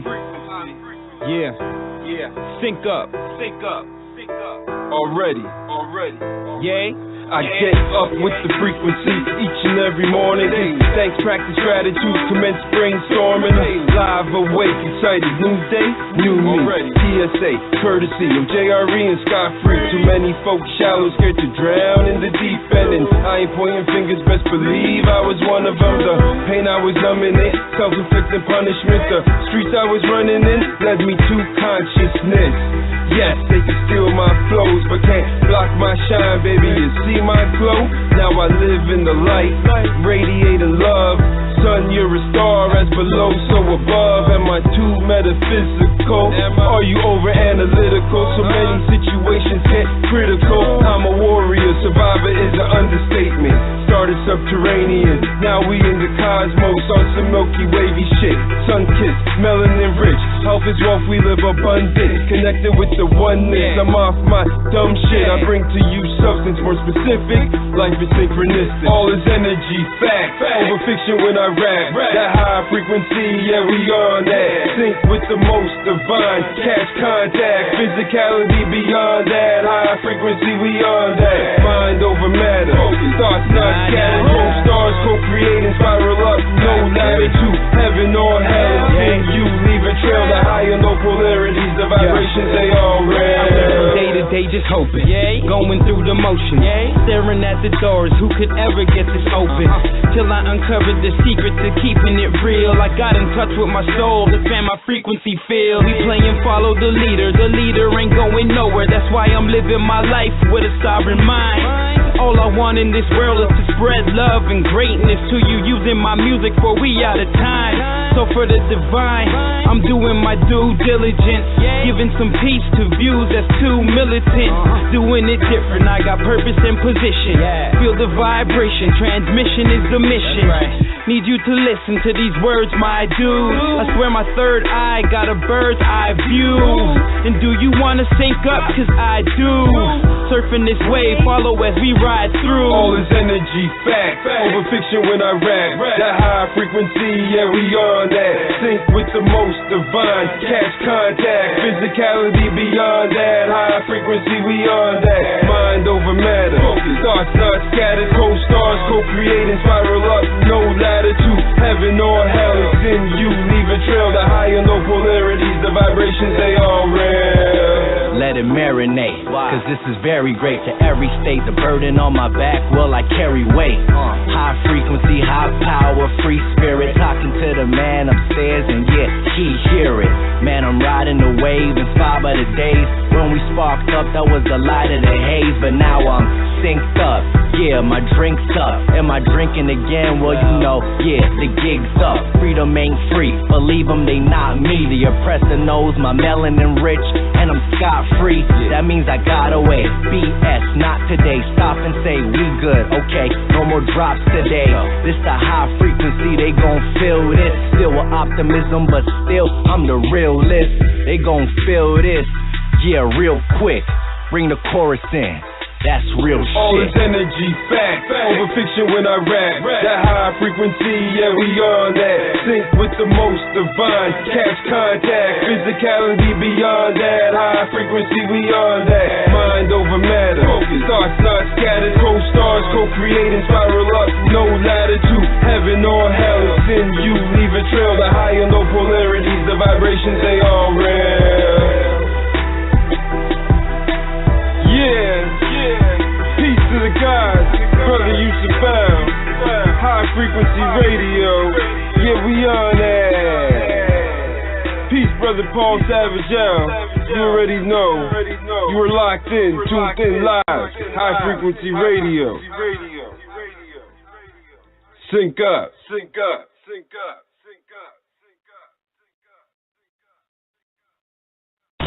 You're listening to Mobile Oasis with your host, Taj Tarik Bey.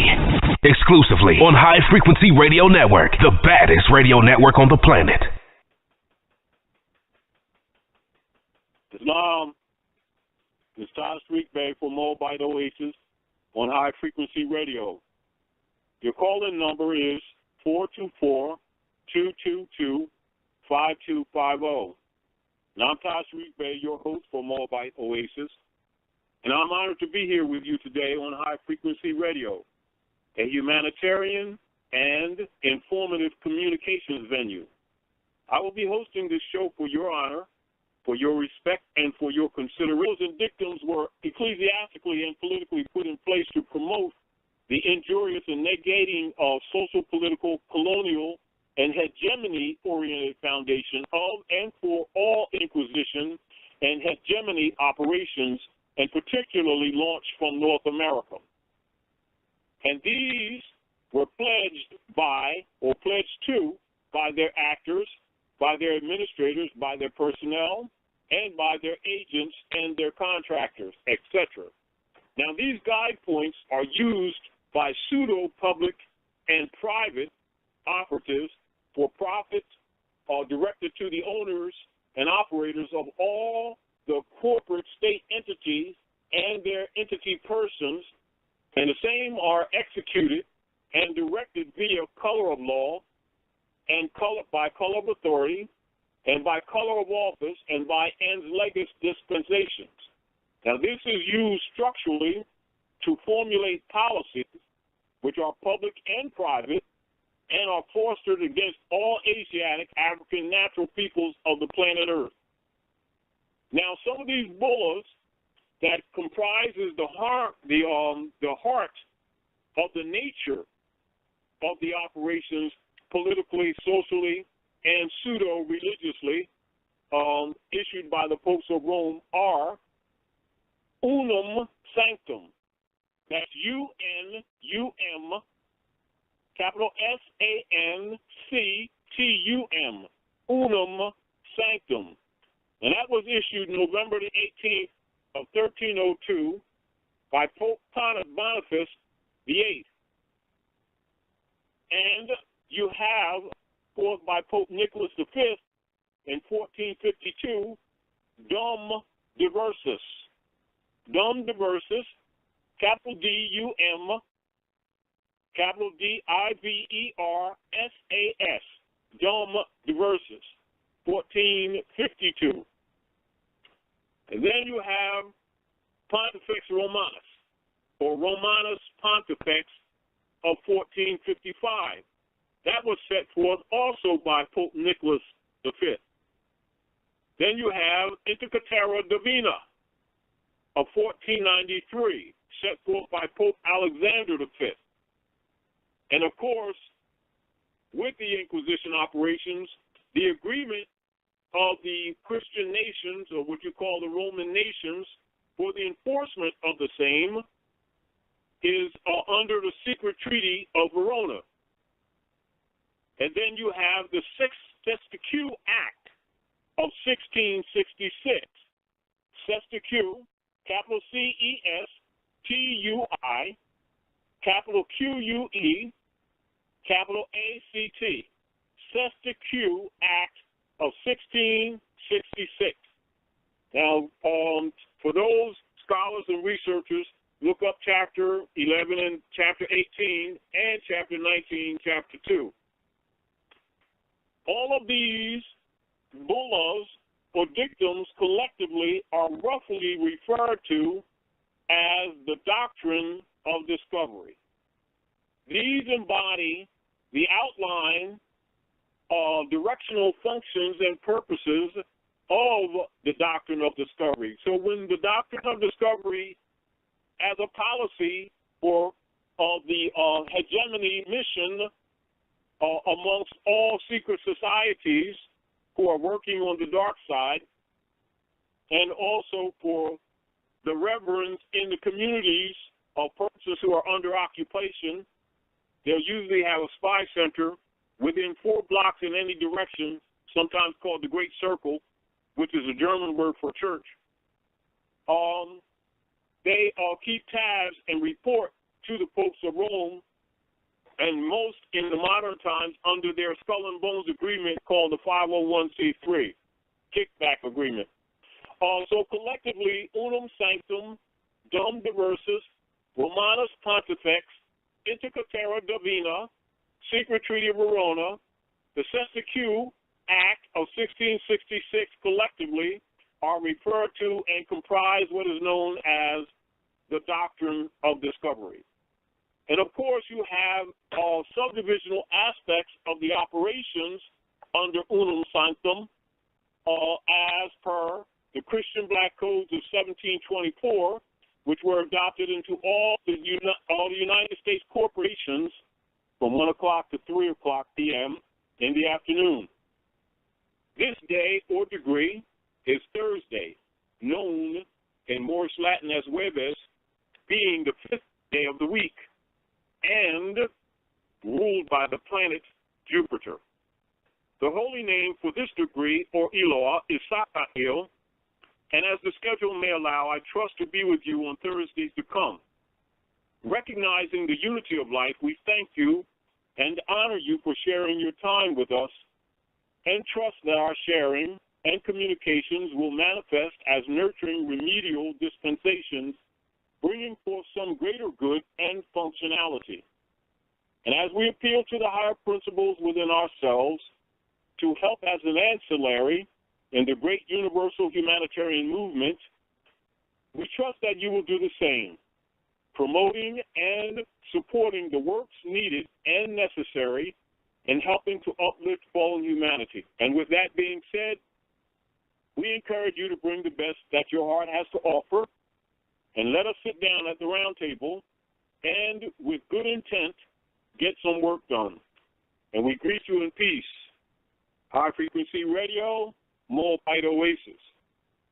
I want to share with you a little bit of information that is usually preserved by the adepts, etc. And this is the adepts in all organizations, etc. And that is just as a synopsis on the issue of the Norse. Now, the Norse essentially corresponds in philosophy and in ancient history with intelligence and intellect. Now, the Norse is sometimes logically equated with intellect and intelligence, and it's a philosophical term for the faculty of the human mind, which is described in classical philosophy as necessary for understanding what is true or what is real. Now, when you look at the word intellect, also look at it from the verb or the base on understanding, the word intellection. Keep that in mind. And this is sometimes used in philosophical context, etc., by many of those who transfer the information from culture to culture, from age to age, etc. And usually when the researchers or the adepts may look at it, it will usually be dispensed as a projection of Greek philosophy. But know this for sure, part of the operations of the hiding of history is the misplacement of its origin. And understand that the Norse principle supersedes Greek, and Greek is actually simply a modern cover-up for actually ancient Hikupta history and philosophy, which they will often refer to as Egyptian philosophy, etc., and also for Ethiops, or the dividing line of the great Superdivere, or the ancient Canaanites, Moabites, Hikuptans, that they call Egyptians, etc., Asiatic Africans. And so this principle of the Norse has a root in all of the world's major religions, but it is usually preserved only for the priesthood and is not usually exposed to the masses, for the masses have a concept of a personification of what they call the God principle, when all of the high priests look at it as the perfection of thought, of reason, of understanding, of mind, etc., of good sense, or the activation of the pineal gland, which is the mind's eye, and the illumination of all the senses of the body, which comprises the Norse, and thus what the modern people refer to as God. It is in fact not a person, but is in fact actually the energies of that which is operative in nature's law, and thus the principle of nature's law and nature's God, which is deciphered into what you would call the principles of civilization that constitute the nature of man, and thus the origin of constitutions for governments on the planet, period. That's a fact. Now I want to talk about some of these things that we're dealing with in these days that have become problematic. And as you all know, some of you are aware of those things that were done by the hands of the popes of Rome, etc., that manifest into the problems that we have today in relationship to human trafficking, or what is connotatively referred to as modern slavery on the planet, etc., by virtue that conquest of the Christendom hegemony, which is at the root of the Inquisition operations and comprises the hegemony mission. And it essentially is guided by conquest, by color, by coercion, and by counterfeit. So all operations to bring about the hegemony mission of the Inquisition, as far as it relates to operations in government and in civilization, are based in ens legis and other instruments or operations, all of which are based in or by the purpose or by the guide points done in what you would call color or colorable operations, by coercion. That means threat, direct coercion, death, murder, genocide, theft, etc., and by counterfeit. In that, we're talking about substitutes, artifices, artificiality, impostorship, impersonation, etc. So all operations under the operations of the hegemony expressed in the bullas and dictums of the popes of Rome are manifested or have their root in color, coercion, and counterfeit. And so we'll just for the listeners take some notes, and we'll just give you some reference points, not all of them, but some of the primal reference points that were set forth under the Spanish Inquisition to bring about the social, economic, political, politics, engineering, economic structures, etc. Human trafficking will be parts of the conversations that all of us have been having from generation to generation in these contemporary times that have affected us socially, politically, and economically. And so this list comprises an aggregate and a general synopsis of some of the major bullas of Christendom and the Christian, or what is called Christendom hegemony, which were issued by the popes of Rome. Now, these bullas that we'll mention are used as directives and for all occupying European Christian colonial administrative operations, and applied for managing colonialism in the Western Hemisphere and placed upon the world through what you would call the three-star system of the substitute sovereigns on the planet, which comprises the Vatican, referred to sometimes as the papacy, the District of London in England, Washington, D.C., that is operating from Turtle Island or the North Gate, i.e. North America, which is a private construct of the popes of Rome, etc., referred to as the District of Columbia, which is not the land, but actually a political jurisdiction of operations under the Jesuit order. Now, the bullas that I will mention, are not the limit of the pontiffs, which also is referred to as the Holy See, and the bishoprics, that's the collection of all the clergy under the Holy See of the Christian hegemony, etc., and their missionary dictates, but do not cognitely and emphatically embody and express the true character, but they do, these bullahs do cognitely and emphatically embody and express the true character and the nature of the perfidious hegemony mission, which is deemed for world conquest. Now, the church bull